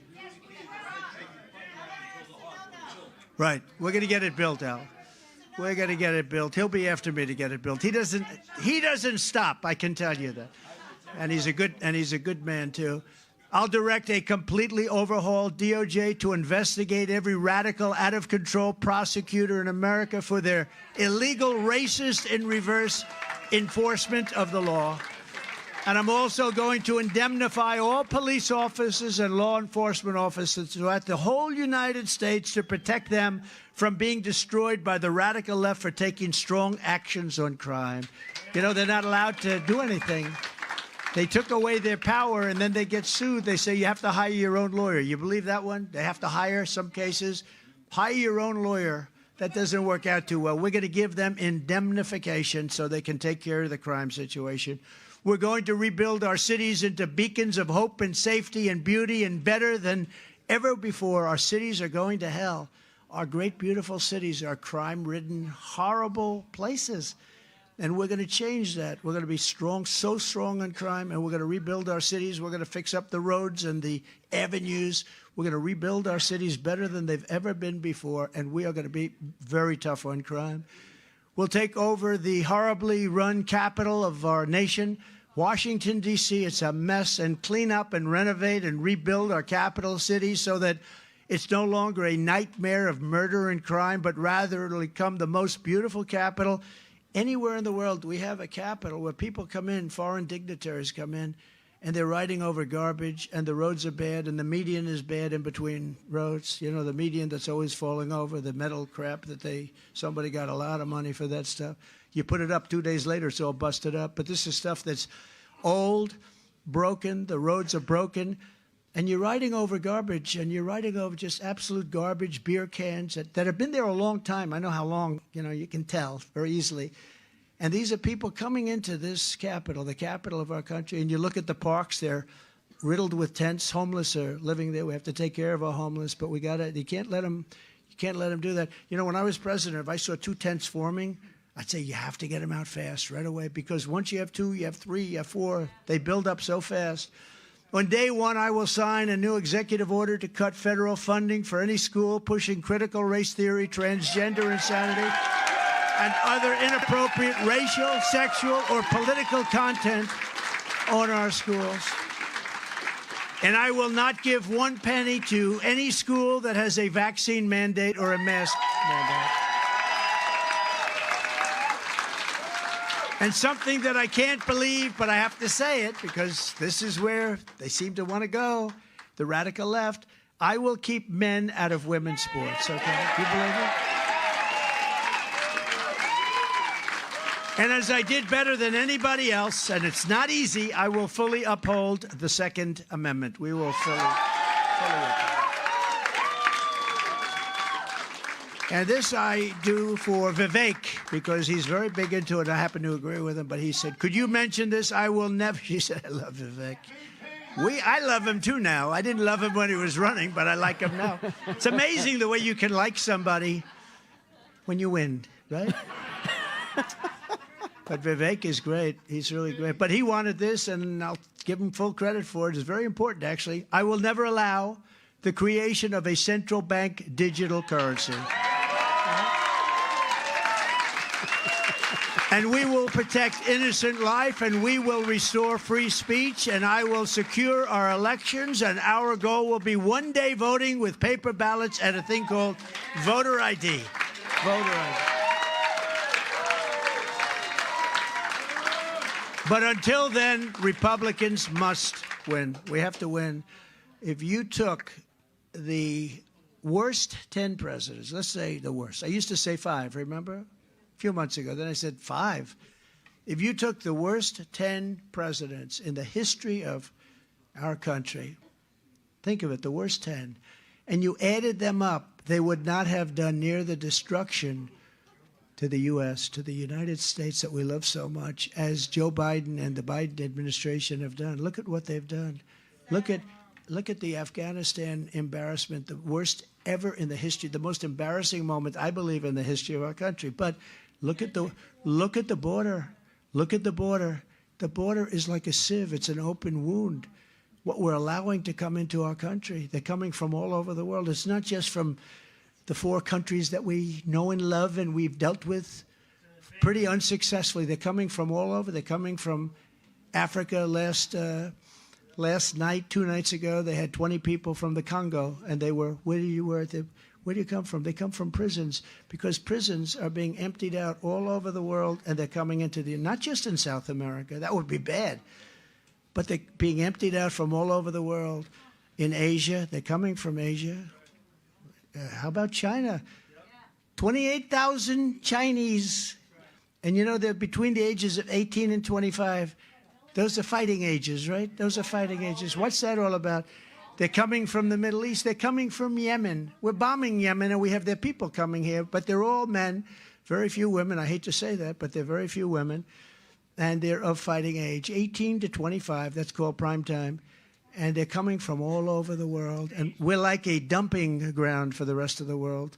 We're stupid people. We're being run by stupid people, or people that hate our country. I'm not sure which. Nobody can figure it out, because who would want to run? Who would want to run on a policy of open borders where anybody can come in? They're emptying jails out. You know, we took out thousands and thousands of gang members, MS-13. They say they're the toughest gangs of the world. I think they're probably not compared to some of the gangs that are coming in now from parts unknown, right? But we took out thousands and thousands. They're now being let out of jails, and they're coming into our country. Many of them have already come in. And if the fake news would go and investigate the jails throughout, let's say, South America and even the rest of the world, you'll find that they're getting low because they're letting their bad prisoners come into the United States of America. And that's really bad for us, and it's really unsafe. And I was talking to Sean Hannity today. He said, I give it 100% chance, 100% that we're going to have a bad attack. What do you think? Do you think I'm right? I said, you're 100% right. He gives it 100% chance, and I said, you're low. Let's give it a little bit more than that if we can, right? If you could, I would. So if you want to save America, then tomorrow, and you have to do this, we're now at tomorrow. Look at this. The season has started. We had this tremendous success in Iowa, and now we have, and by the way, I kept you first in the nation for primaries, right? I kept you first. I promised I would. That was up to me. Had nothing to do with your governor, I can tell you that. He's too lazy. He's too lazy to do that. But tomorrow, Tuesday, January 23rd, you have to do this. You have to go out and you have to vote for Trump. Vote for Trump. We're going to turn this country around so fast. It's going to be a beautiful thing to behold. So in conclusion, and I think this is so powerful and so important, we're going to be taking on some of the most menacing forces and some of the most vicious people and opponents that we've ever seen before. But no matter how hateful and corrupt the communists and criminals are that we're fighting against, constantly fighting against, they're terrible, terrible people. They're from the inside, not on the outside. You must never forget that this nation does not belong to them. This nation belongs to you. This is your home. This is your heritage. And our American liberty is your God-given right. And I say this, and I love this, and I know your state so well, and I have so many friends that live here, from Meredith to Manchester, from Plymouth to Portsmouth, and from Londonderry to Laconia. You inherit the legacy of red-blooded New Hampshire patriots. You're really patriots, incredible patriots, who lived by that very, very simple but actually quite complex statement: live free or die. Live free or die. We stand on the shoulders of American heroes who crossed the oceans, settled the continent, tamed the wilderness, laid down the railroads, raised up the skyscrapers, won 2 world wars, defeated fascism and communism, and made America the single greatest nation in the history of the world.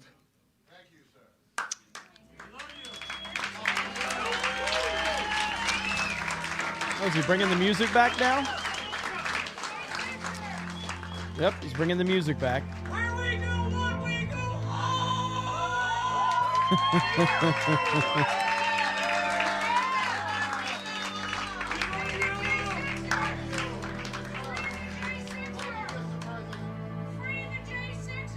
We will.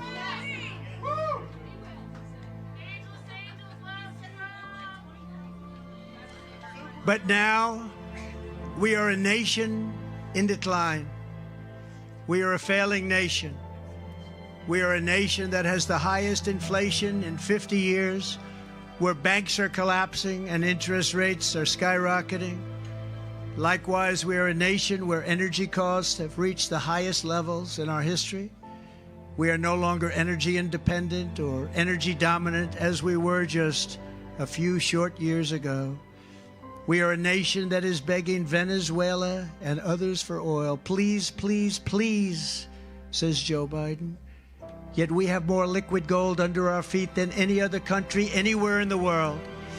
We are a nation that just recently heard that Saudi Arabia and Russia will be reducing their oil production, while at the same time substantially increasing the price of oil. And we met that threat by announcing that we will no longer be drilling for oil in large areas of Alaska or elsewhere on our lands. We are a nation that is consumed by the radical left's Green New Deal, yet everyone knows that the Green New scam is fake and it will lead to our destruction. We are a nation whose leaders are demanding all-electric cars, despite the fact that they don't go far, cost too much, and whose batteries are produced in China with materials only available in China, when an unlimited amount of gasoline is available inexpensively in the United States, but not available in China. And now we are a nation that wants to make our revered and very powerful Army tanks the best in the world, all electric, so that despite the fact that they are also not able to go far, fewer pollutants will be released into the air as we blast our way through enemy territory in an environmentally friendly way. And they also want to make our jet fighters with a green stamp of energy approval, though losing 15% efficiency, but allowing us to keep our enemy's atmosphere clean of emissions as we viciously and unceremoniously attack them at levels never seen before. Who are these people that would do this to us? Who are these people who would ruin our country? We are a nation that has ended oil exploration and production in the United States just as the price of oil reached an all-time high. What other country would do such a thing? How foolish are we? How stupid are our leaders? We can be energy independent and even energy dominant. Yes, oh yes, and quickly, says President Trump. We will be there very quickly. We are a nation that surrendered in Afghanistan, leaving dead soldiers, American citizens, and $85 billion worth of the finest military equipment. Anywhere in the world, we left it behind. And also abandoning Bagram, this is one of the biggest, most important military bases anywhere in the world, and only 1 hour away from China, and where China makes its nuclear weapons. We left Bagram, the best in the world, the biggest. We left it to China. And who is occupying it now? China is occupying it now.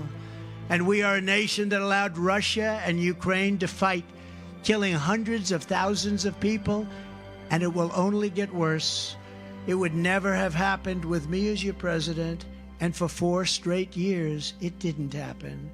Likewise, the horrifying attack on Israel would never have happened. They wouldn't even have thought of doing such a thing if President Trump was in the Oval Office. You know it, and everyone else knows it. Iran was broke under the Trump administration. They didn't have the money to fund Hamas or Hezbollah and all other instruments of terror. They gave them so much money.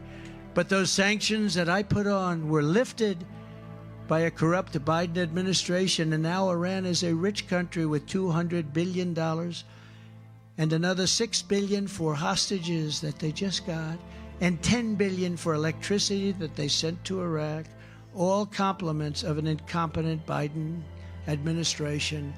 And China with Taiwan is next. We are a nation that allows radical left terrorists to violently attack our cities, leaving behind massive destruction and death, and nothing happens to the criminals that do these horrible things. There is no punishment.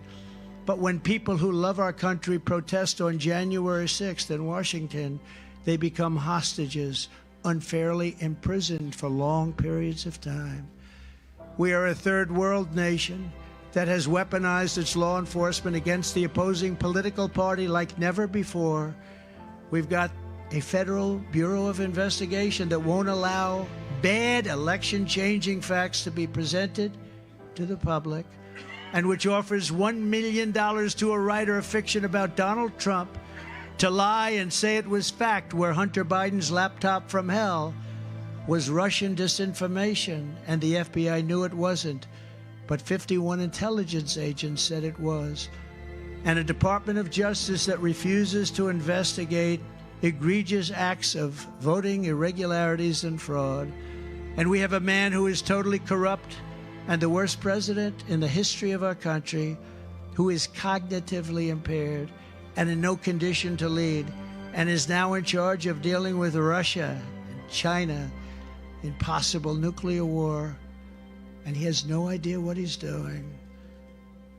We could lead to World War III, and far more devastating than any war. This will be a war like no other because the weaponry is so powerful, powerful beyond description, powerful beyond words. We are a nation that no longer has a free press.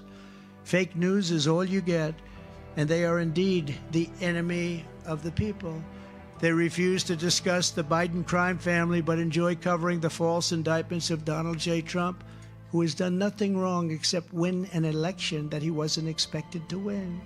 We are a nation where free speech is no longer allowed and where crime is rampant and out of control like never before. We are a nation that is allowing Iran to build a massive nuclear weapon and China to use the trillions and trillions of dollars it has taken from us to build a military to rival our own. And less than 3 years ago, we had Iran and China and Russia and North Korea in check. They respected us. They were afraid of us. They weren't going to do a thing against us, and everyone knows it. Now Russia and China are holding summits to carve up the world. And perhaps most importantly, we are a nation that is no longer admired, respected, or listened to on the world stage. We're not respected any longer. We are a nation that in many ways has become a joke. And we are a nation that is hostile to liberty, freedom, faith, and even to God. We are a nation whose economy is collapsing into a cesspool of ruin, whose supply chain is broken, whose stores are not stocked, whose deliveries are not coming, and whose educational system is ranked at the very bottom of every single list. We are a nation that just sold a once great company, United States Steel, to Japan. We are a nation whose stock market's continued success is contingent upon MAGA winning the next election. It is contingent on MAGA winning the next election. We are a nation where large packs of sadistic criminals and thieves are allowed to go into stores and openly rob them, beat up and kill their workers and customers, and leave with armloads of goods but with no retribution, where the authority of our great police has been taken, where their families and pensions have been threatened, and their lives would be destroyed for the mere mention of the words law enforcement. We are a nation where fentanyl and other forms of illegal drugs are easier to get than groceries to feed our beautiful families. We have become a drug-infested, crime-ridden nation, which is incapable of solving even the smallest problem. The simplest of problems we can no longer solve. We can't do anything. We are an institute and a powerful death penalty. We will put this on. We have to bring in the death penalty if we want to stop the infestation of drugs coming into our country. The only countries that don't have a drug problem are those with the death penalty. A terrible thing to say. Each dealer is responsible for the death during their lives of 500 people or more. We must institute the death penalty. It's actually an act of kindness. Mothers will never again be forced to watch their children overdosing and hopelessly dying in their arms, screaming, "What can I do? What can I do? My child is dying." We're a nation whose once revered airports are a dirty, crowded mess. You sit and wait for hours and then are notified that the plane won't leave. They have no idea when they will. Where ticket prices have tripled, they don't have the pilots to fly the planes, they don't seek qualified air traffic controllers, and they just don't know what the hell they're doing. We are a nation that screens its citizens viciously at all ports. But if you're an illegal alien, you're allowed to flow through our country with no check whatsoever. We are a nation that has lost its confidence, lost its willpower, and lost its strength. We are a nation that has quite simply lost its way. But we are not going to allow this horror to continue. 3 years ago, we were a great nation, and we will soon be a great nation again. It was hardworking patriots like you who built this country, and it's hardworking patriots like you who are going to save our country. We will fight for America like no one has ever fought before. 2024 is our final battle. With you at my side, we will demolish the deep state. We will expel the warmongers, get them out of our government. We have to get them out of our government. We will get rid of the globalists. We will cast out the communists, Marxists, and fascists. We will throw off the sick political class that hates our country. We will rout the fake news media, and we will drain the swamp. We will liberate our country from these tyrants and villains once and for all. They are destroying our country. Like those patriots before us, we will not bend, we will not break, we will not yield, we will never give in, we will never give up, and we will never, ever back down. With your support, we will go on to victories, the likes of which no one has ever seen before. We will evict crooked Joe Biden from the White House, and we will take back our country on Election Day 2024.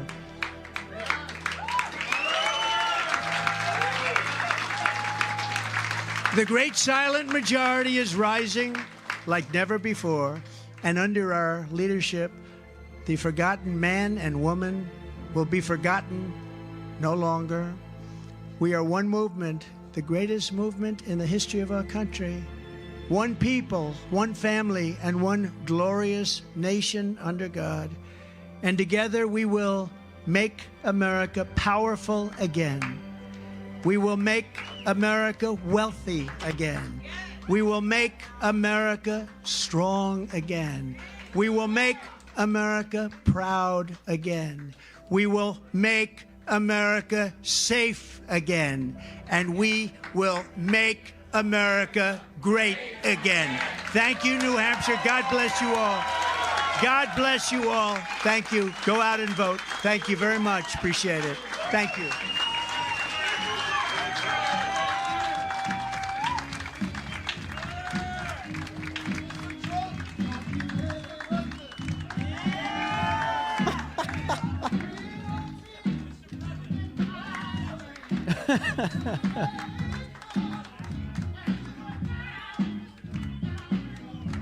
So I got some video of the protesters. I've got some video of the protester.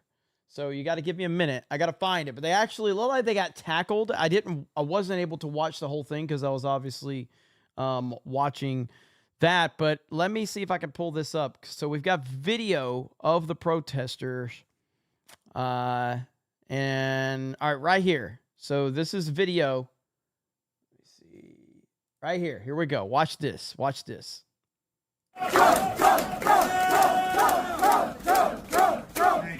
Now you got a couple of freaking losers right here with masks on.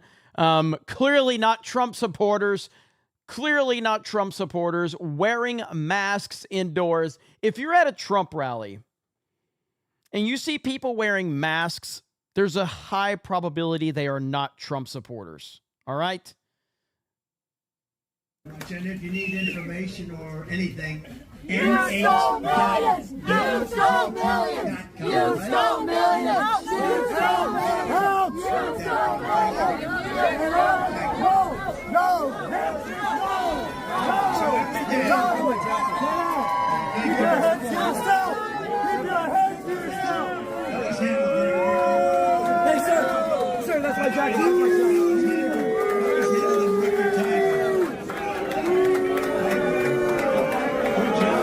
That's mine. Thank you. Yes, yes, sir. Thank you very much. Every day the Republican Party is becoming more and more unified. That took about 9 seconds.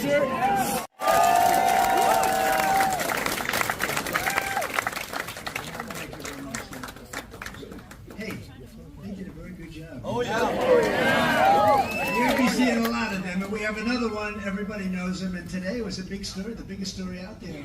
He's engaged to be married. All right, yeah, so that's it. So yeah, this is these are the betas right here with masks on indoors right here. So yeah, that's pretty funny right there. So that we did get that perspective right there. And so another great speech by President Trump as we close out New Hampshire. Now I know we'll probably, now that we're going to be reading super chats and everything. Yes, we've had 3,000. We had over 3,000 earlier, William G. I'm going to be live most of the day tomorrow evening here on this channel. We're going to be covering all the New Hampshire stuff. So of course, if you have not subscribed, make sure you are subscribed. And again, Vic Whiplash dropped all those gifted memberships. We are 12 members away from 100 for the night. 100 for the night. I know we've had some issues on Rumble, but I think we got everything cleared up. And I did go live over on Kick for those that, because we have a lot of people that watch us on Kick because they don't want to watch us on YouTube. And so if we were having problems on Rumble, then I was like, okay, well, then we can just go live on Kick and give you guys an option over there. So appreciate that. We've had some interesting trolls in the chat tonight. I saw Rob Johnson, which I didn't know that Rob is always here, really mad, but I didn't know he was here. The chat was just roasting Rob. And there's another one in here. I don't remember who said it. Somebody said that they said that what did he say? The only thing lower than D-Day Cobra's fan base's IQ is their bank account. Yeah, I mean, I really haven't used a troll to grift off in a while because we do so well on this channel. I mean, I could, but I haven't done that in a while. Haven't needed to, but we'll see. Vic Whiplash dropped 10 more. Joshua Johnson dropped 5 more. That's 100 memberships tonight. Let's go. Let's freaking go. Doug B dropped 50 over on Rumble. That's right. Dougie B found his wallet. He found his wallet. And he says, let me find it. Doug B says, damn, I look good in this suit. I knew I picked the right color. How did y'all like my speech? Good? Yes, Doug, a very good speech. And we appreciate you, Doug. You did a great job tonight, buddy. Vault 95 says, Beanie Boy was bragging. Beanie Boy, I always say Beanie. Beanie Boy was bragging about his super chat revenue tonight. Can we get the charts again to show CobraCast 199 beating Beanie into the ground financially? Cobra and the 199 Snake Pit are superior. I don't know if we're going to compete with Dimple tonight. Memberships have been fantastic, but in terms of super chat revenue, I don't think we're going to compete with Tim. Tim had Roger Stone on. How am I? Listen, it's just me, man. Tim Pool, he brings all these big-time guests on. It's just me, man. It's just little old me over here. But you never know. The night is young, right? I see the Gilk man in the house. What's up, Thomas? How are you doing, buddy? Thank you, Tom. Thomas just spamming gifted memberships. Look at Thomas. He's going crazy. You love it. Vic Whiplash says, hold the line, Snake Pit. Vic Whiplash gets fired up. And we like it when the chat is fired up. Again, we have to treat spammers in the chat just like the Trump rallies treat the spammers that come into the rally. You just drowned them out, man. Just drowned them out. That's all we got to do. The Front Porch Conservative for 10 says, Jeremy, I want to stream Trump events like from Right Side Broadcasting on my YouTube channel, but I am worried about copyright claims, strikes from YouTube. Can I stream off of their website or just from YouTube? Well, I mean, the copyright strike's not going to come from YouTube. It's going to come from the creator. Now, there's a lot of creators that have, automated situation with copyrights and stuff like that. I've never had a problem with Right Side. It would be a huge problem if Right Side started striking people that were covering their event to promote Donald Trump. That would be a huge problem. But as long as you're not recording when they record music and stuff like that, you should be fine. You should be fine if you're... Now, again, just to be clear, you need to do it for the purpose of reacting and adding commentary to it. Obviously, I'll let Trump talk whenever he's doing his speeches, and then as soon as he's done talking, I give my commentary on it. You can't just stream his speech, and that's it, that from their perspective. You need to actually add commentary to it, things like that. But you shouldn't have any issue. Mod Eric K says, Jeremy is a big fig in any chat. Eric says, I saw this guy on FNT. He is famous now. Talking about Vivek. I'm glad we were able to boost Vivek. It was really cool. It was really cool. Sally929 gifted 5 D-Day Cobra memberships. That's what's up. Thank you. Thank you. All right, let's see here. We've got Oracle of Doom says, is anyone going to talk about what the hell Ryan is wearing on Theory Stream? All hail the 199. Hail Cobra Commander, Trump 2024. What's he wearing? I was watching earlier.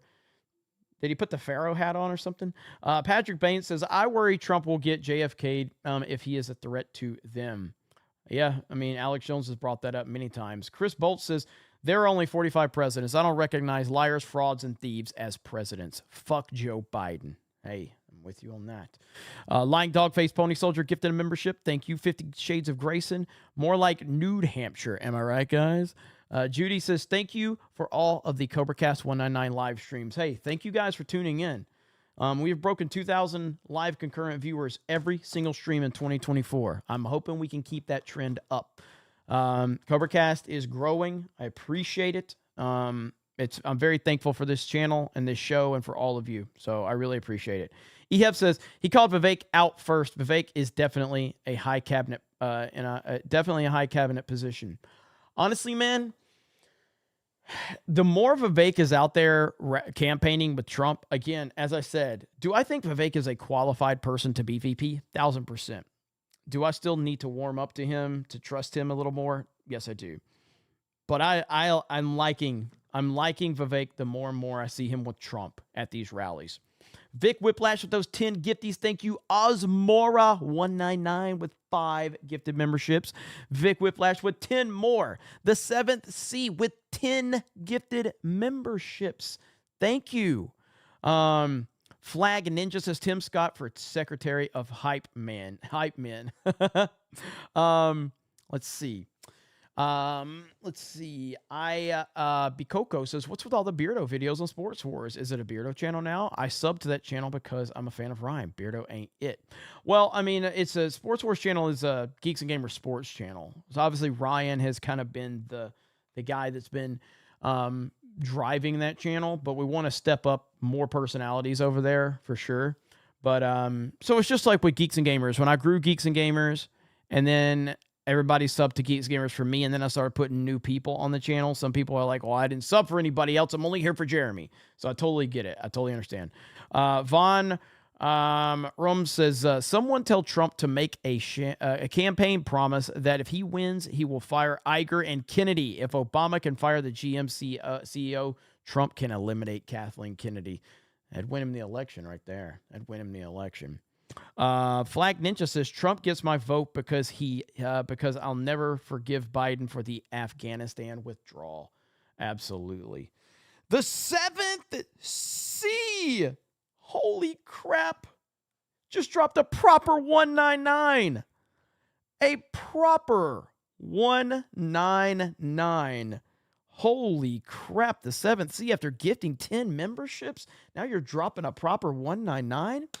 Holy crap. And he says nothing. He's bringing that Willie Will style when Willie Will comes in with drops a $500 super chat, says nothing. 7th C's dropping that energy right there. Holy crap. Said nothing. Thank you. Holy shit, man. Really appreciate that. That's insane. I still think it's crazy that anybody gives me $1 for doing anything on the internet. So I appreciate it. Nobody has to give me anything. All right. This is a free show for all of you. And the fact that we get so much support, it obviously gives me a lot of opportunities to continue to build what we're doing and continue to fund what we're doing.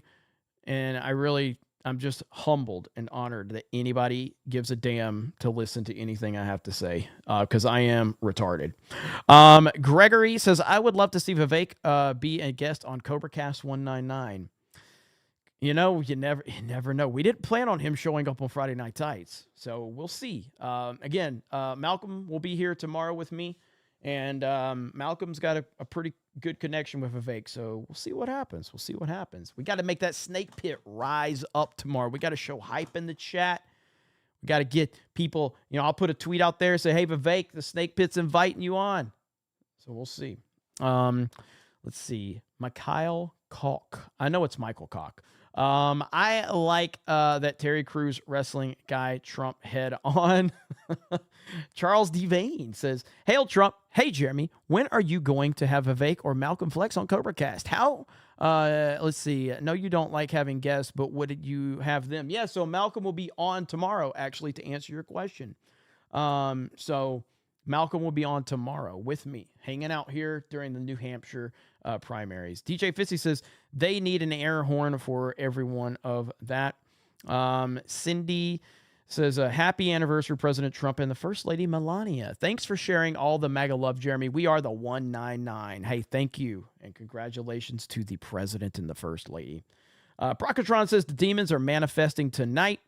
Vic Whiplash, 10 more gifted memberships. Lying Dogface Pony Soldier with a gifted membership. Lying Dogface Pony Soldier with another gifted membership. Lying Dogface Pony Soldier with another gifted membership. The Gilk Man with the gifted membership.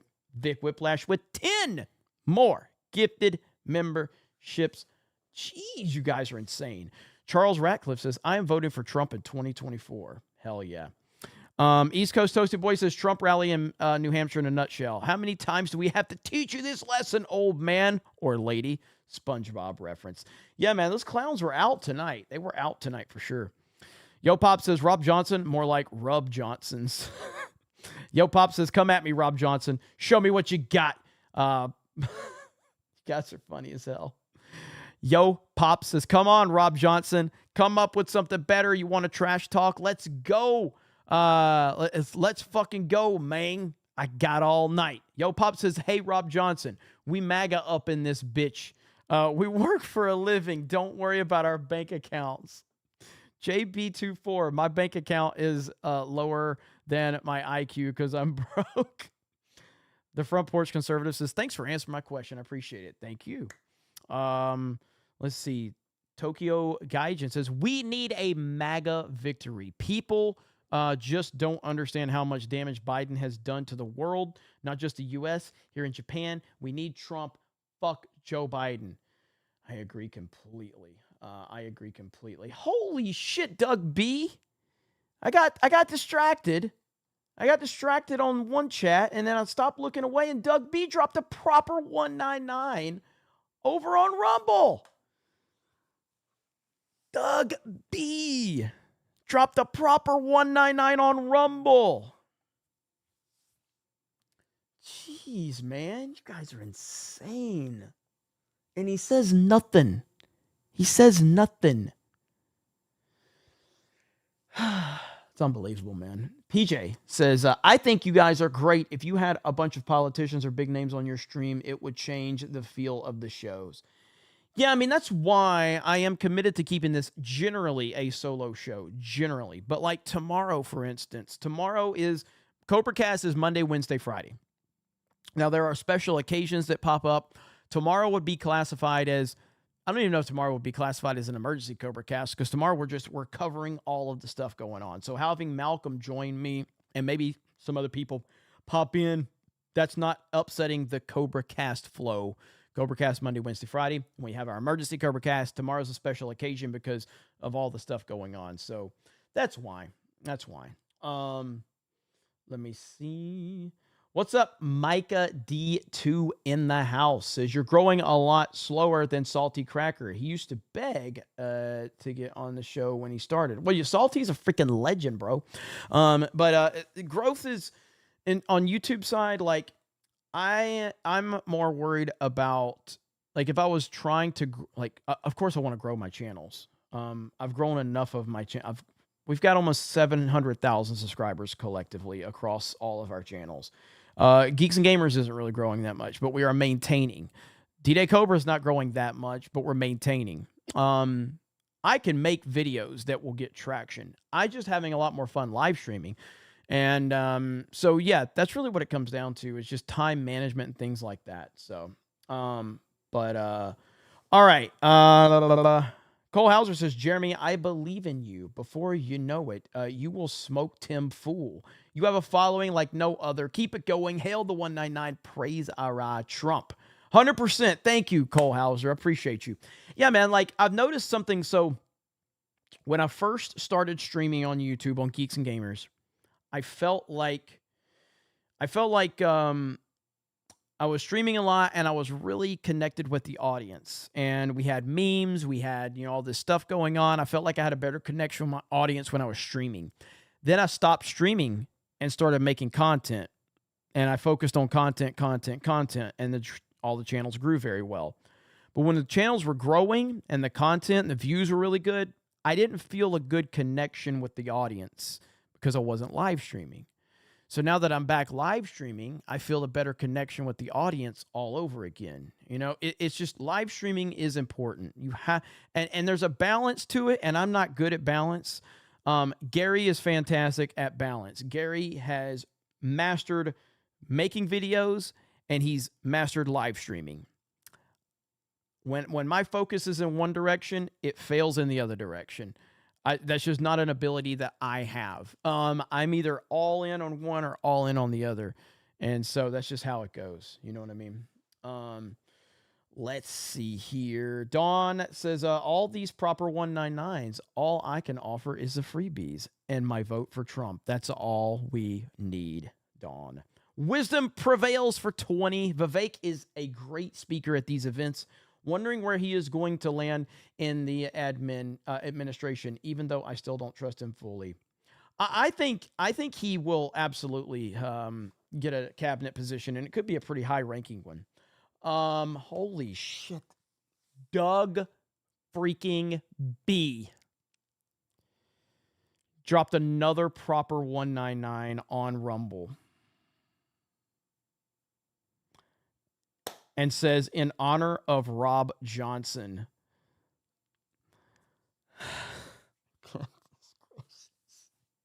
Holy shit. Okay, so I don't know who the Rob Johnson person is. We've had MCU Fan, all right? MCU Fan, easily the best troll we've ever had on a 199 stream, meaning Geeks and Gamers, D-Day Cobra, wherever. MCU Fan has been the best troll we've ever had. I don't know who Rob Johnson is, but he's making me a lot of money tonight. And that's where I judge your ability to troll. Now, MCU Fan is way ahead. You got a lot of work to do if you're going to. And Rob Johnson's been around for a long time. I literally have no idea who this person is. I swear, I have no idea who this person is. But when these things happen, it's interesting to see if it continues or if they go away. You'll find out if it's a real troll, because they will go away in shame, or if it's a playful troll that's actually here to try to benefit. You know what I mean? That's why I say like when the other like whatever it was, Tuesday Night's Main Event, like when EVS was trolling, trying to get people to spam the chat or whatever. Like I wish I would have known exactly what was going on sooner, because I love that type of shit where it's like, then we can spam the chat and then we just respond with 199 or some goofy shit and it just turns into fucking chaos. So I like having fun. I like to mix it up. I like memes. I like laughing at shit. And yeah, man, it is what it is. So it's just fun. Mr. Krista is in chat, by the way. Oh, MCU Fan is here. Yes. I should have noticed with all the Krista emojis. So yeah, man, that's pretty damn funny. So MCU Fan getting a mention and is here. So, but yeah, it all just comes down to the one thing. The 199 is the best chat on the internet. And by the way, I ain't sending nobody. For the record, now correct me if I'm wrong, chat. Correct me if I'm wrong. Tell me this. I don't think that I ever sent people to Tim Pool's chat. I memed on Tim and I laughed when his chat was roasting him. I don't think I've ever sent anybody to Tim. I've never ordered or asked or demanded my chat go to Tim Pool's. I don't think I've ever done that. I think I laughed when he shut it down to members only, but I don't think I've ever asked anybody to go to Tim's chat. Correct me if I'm wrong. His chat was crushing him. I don't have the power, especially back then. I didn't have the power to overrun Tim Pool's chat. I never. So I don't think I've ever done it, because at the end of the day, The reason I got to thinking about that is because I heard people accusing me of that, and they were like, Jeremy sent people to Tim Pool's chat. And I'm like, I don't think I ever sent people to Tim Pool's chat, because by the standard of YouTube, that is against terms of service. That would fall under, and I don't think I've ever done that. Like, seriously, I don't think I've ever done it like to somebody that I'm having issues with or whatever, because that's against terms of service. That would fall under the gay rule that YouTube has, where you can't harass the creator. I'm pretty sure that falls under that. And so I don't think I would do that, because I would not want to get in trouble with YouTube, because Tim would 1000% go after me if I did that to him. I believe Tim would try to get me taken down. So I laughed at Tim when his chat was memeing on him. I laughed when he shut his chat down, but I never asked anybody to go to his chat, because I think that's kind of a dick move at the end of the day, but it's still funny if it happens to you. So yeah, did I incite the insurrection? Nagranol for 199. Thank you, Nagranol. Yo, Pops, I got to be careful saying Nagranol. I already slipped up and said it one time. God. Ryan Kennel, man. He's having way too much influence on me. Yo, Pop says, I've given you $1, Jeremy, and you treat me like chopped liver. Just kidding. Love you, man. Love you right back, bro. Mega John Zero says, imagine spending even 1 second wasting your time, on time, trolling a pro-Biden live stream. Rob J is either a Trump fan or an absolute loser in every sense. The Gilk Man says, much love to you. Keep being amazing and give me a call. Right on, brother.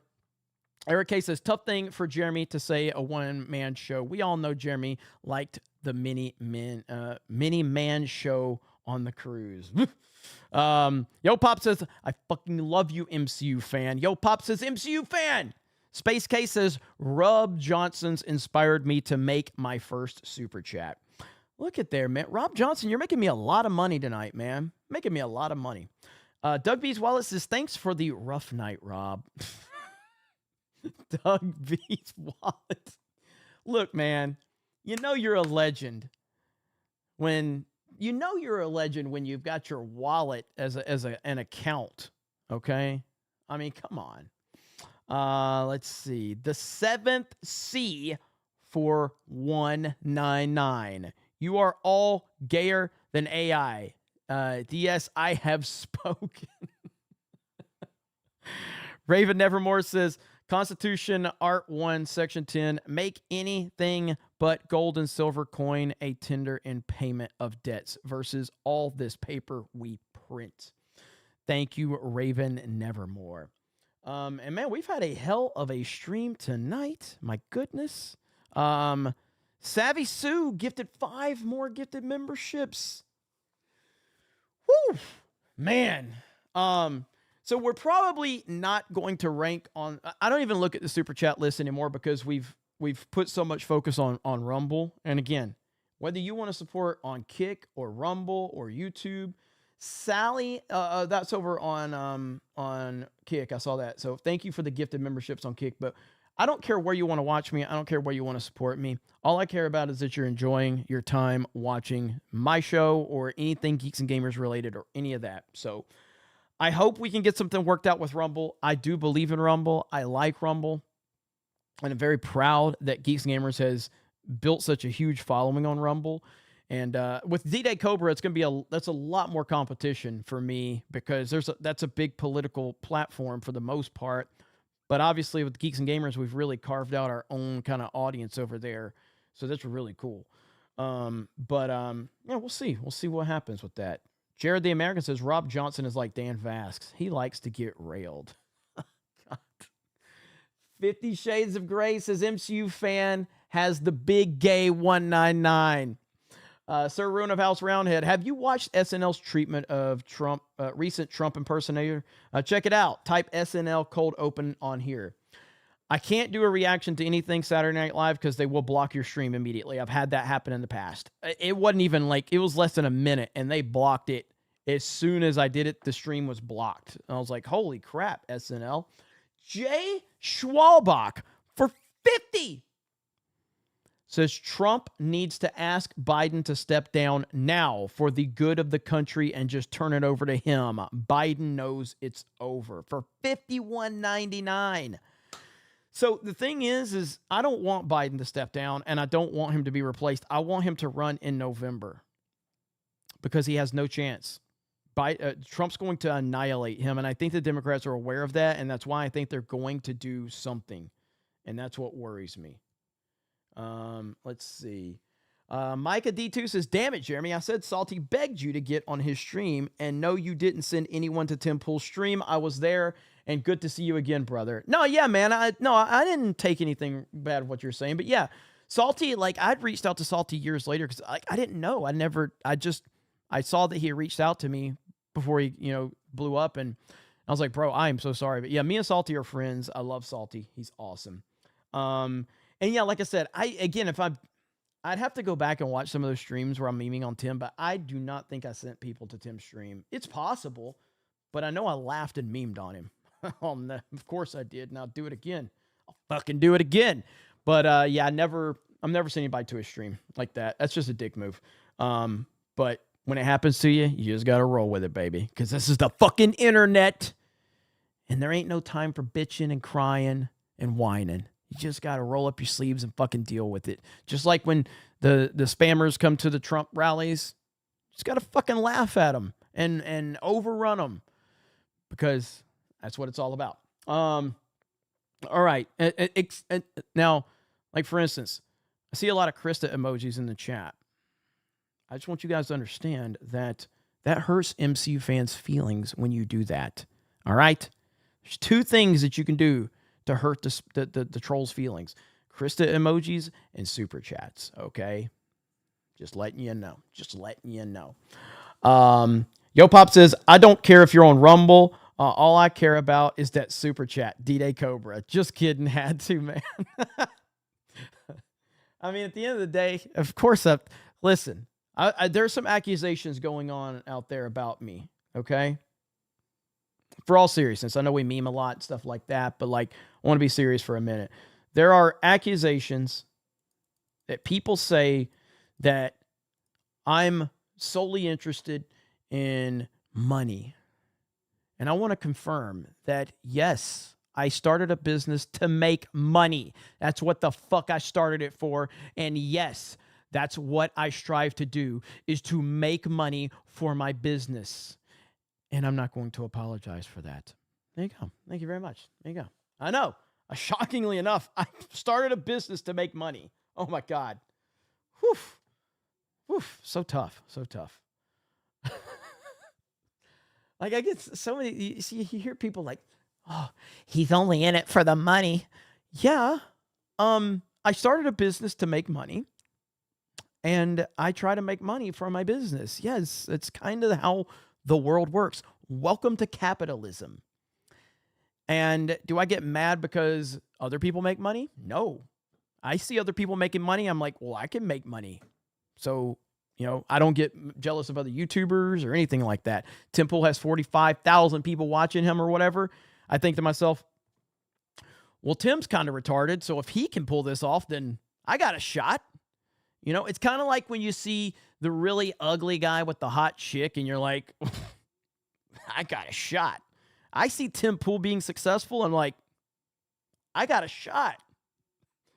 I got a shot, man. So I'm like, hey, more power to him. But anyway, all right, we're going to end this very, very soon. I am super, super thankful for all of you. Amazing stuff. I don't know what I did to deserve all the support, but again, I appreciate it. Micah D2 says, by the way, as Josiah's and Jay's and Salty's mod, at the same time, I got him to see the OJOMN FNT. You are welcome. I have receipts. Hey, that's awesome, man. Hey, you've been around for a long time, Micah. You've been around since like the OG days of the Geeks and Gamers chat. So I appreciate it, man. It's good to see you here, man. Good to see you here, buddy. So, and then we got Mod Eric says Jeremy's gay dancing career did not work. He started Geeks and Gamers. What is the other emoji there, Eric? What is the hell's that other emoji? He's not A answering. rainbow flag? Well, there was something else before that. What is it? A whale. Oh, okay. What the fuck you got a whale on there for?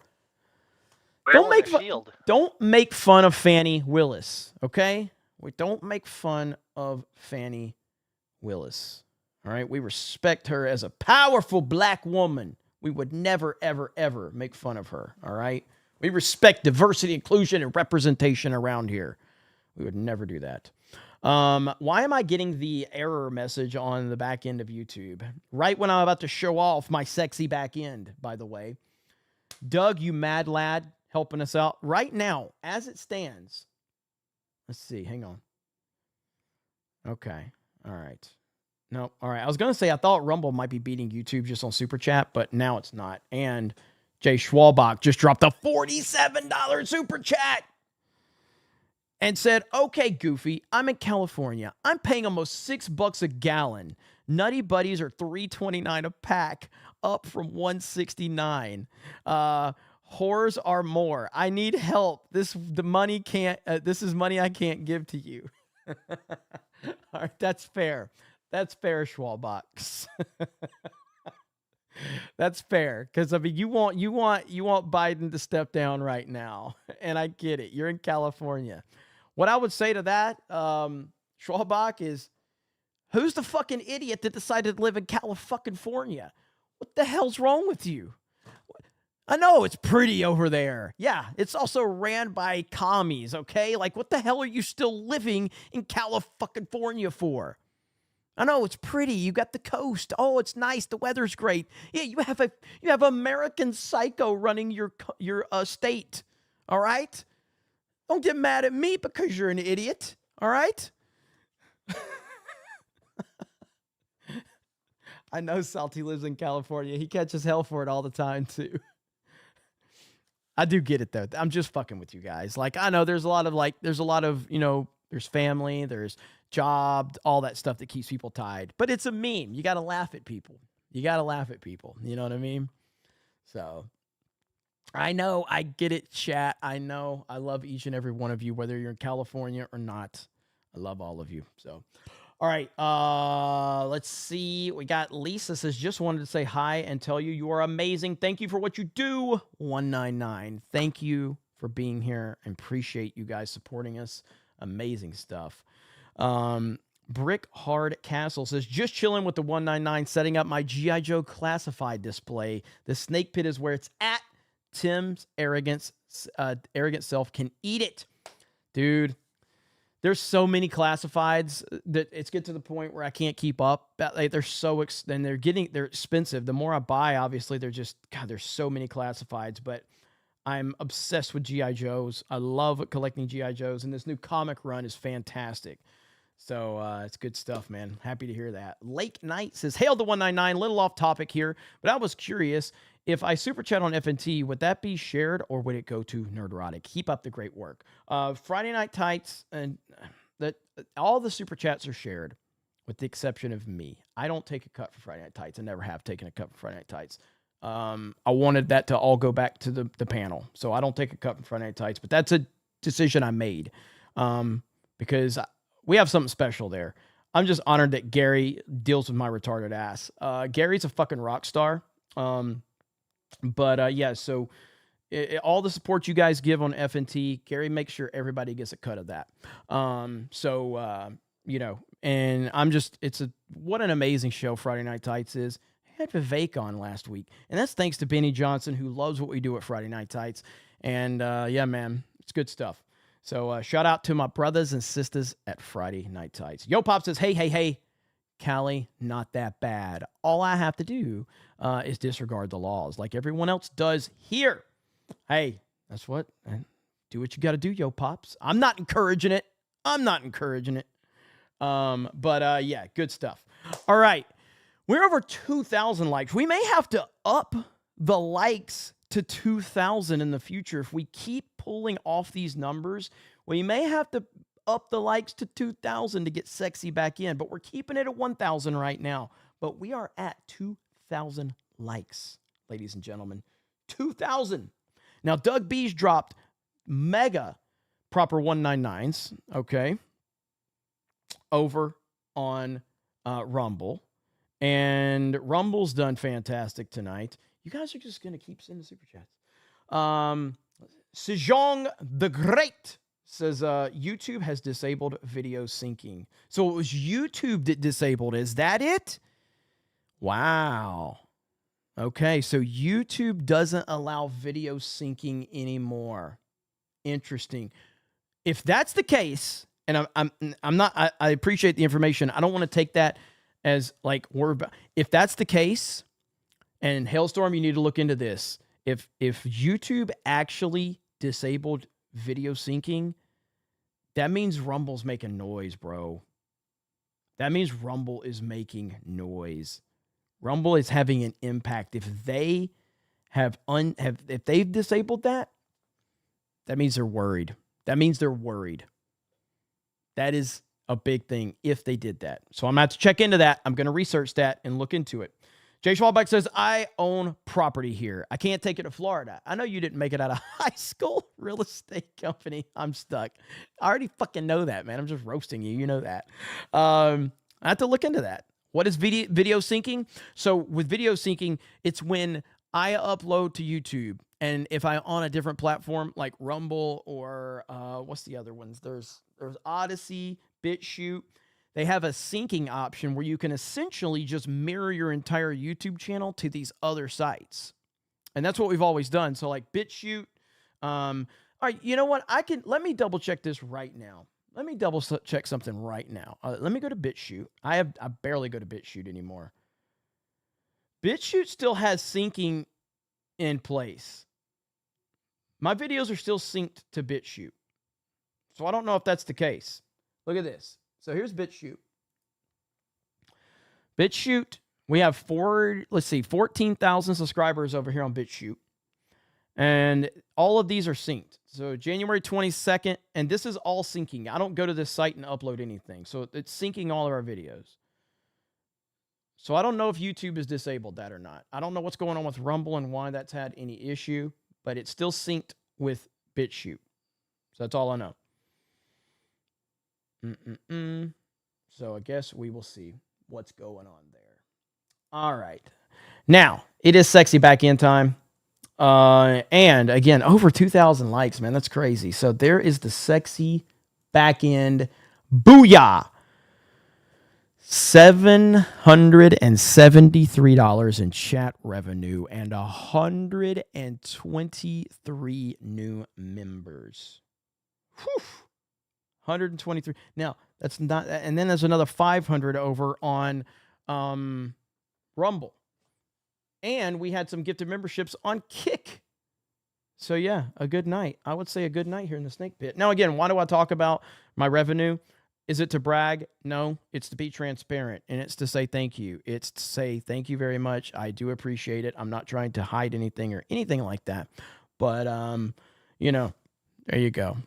But yeah, I really appreciate you guys for supporting 2,000 likes. I can't believe we're getting to the point we may have to up the like.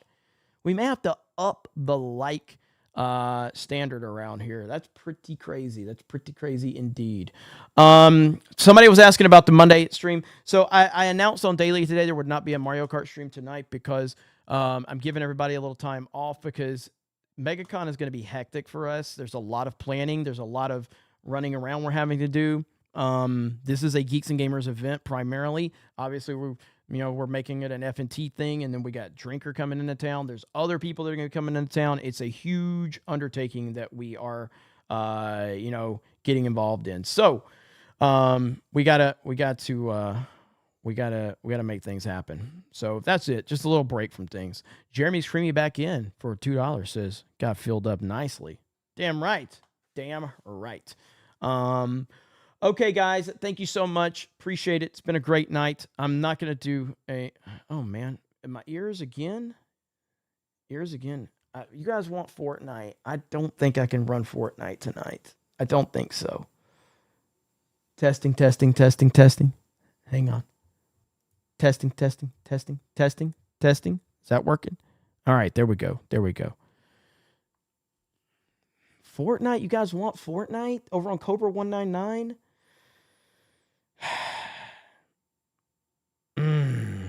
Hailstorm, do you want to play? I haven't played in a while. Do you want to play? I mean, I will. I know Krista says she'd play. Are we gonna get some am I gonna be able to grift it? Like I'm gonna grift if I'm doing Fortnite. All right, I'm gonna grift if I do Fortnite. So, are you guys gonna go over there? We're gonna grift it because that's what it's gonna take. I'm tired, but if we got a grift, we'll do it. So, I'm just kidding. All right, fuck it. I'm setting it up right now. Wait, read Canman's comment. What do you say? He said it's going down at 4 a.m. 4 a.m. Yeah. 4 a.m. Yeah, that's fine. That's fine. Yeah. All right. So I'm gonna set it for 11:45. Boom. All right, there. You got it.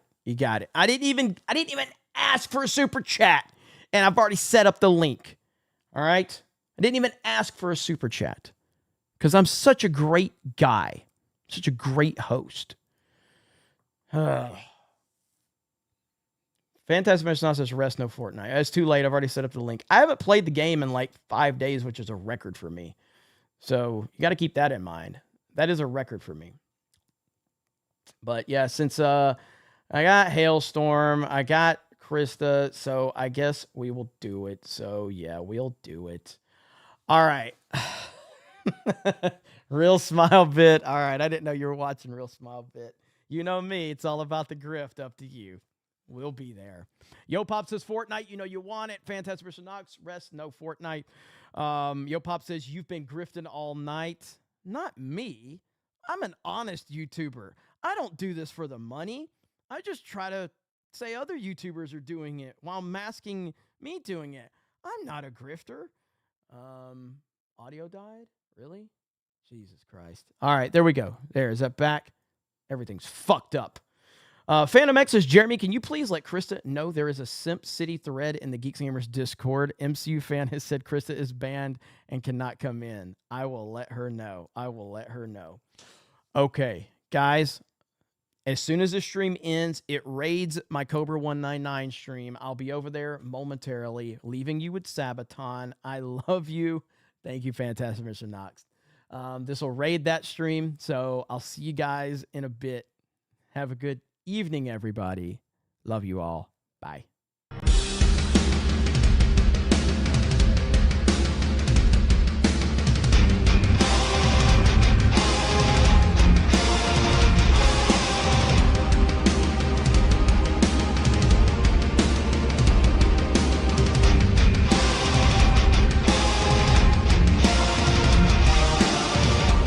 All embrace me. It's my time to rule at last. 15 years have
All right, guys. Fucking hell. Audio just keeps fucking up whenever I switch scenes. I don't know why.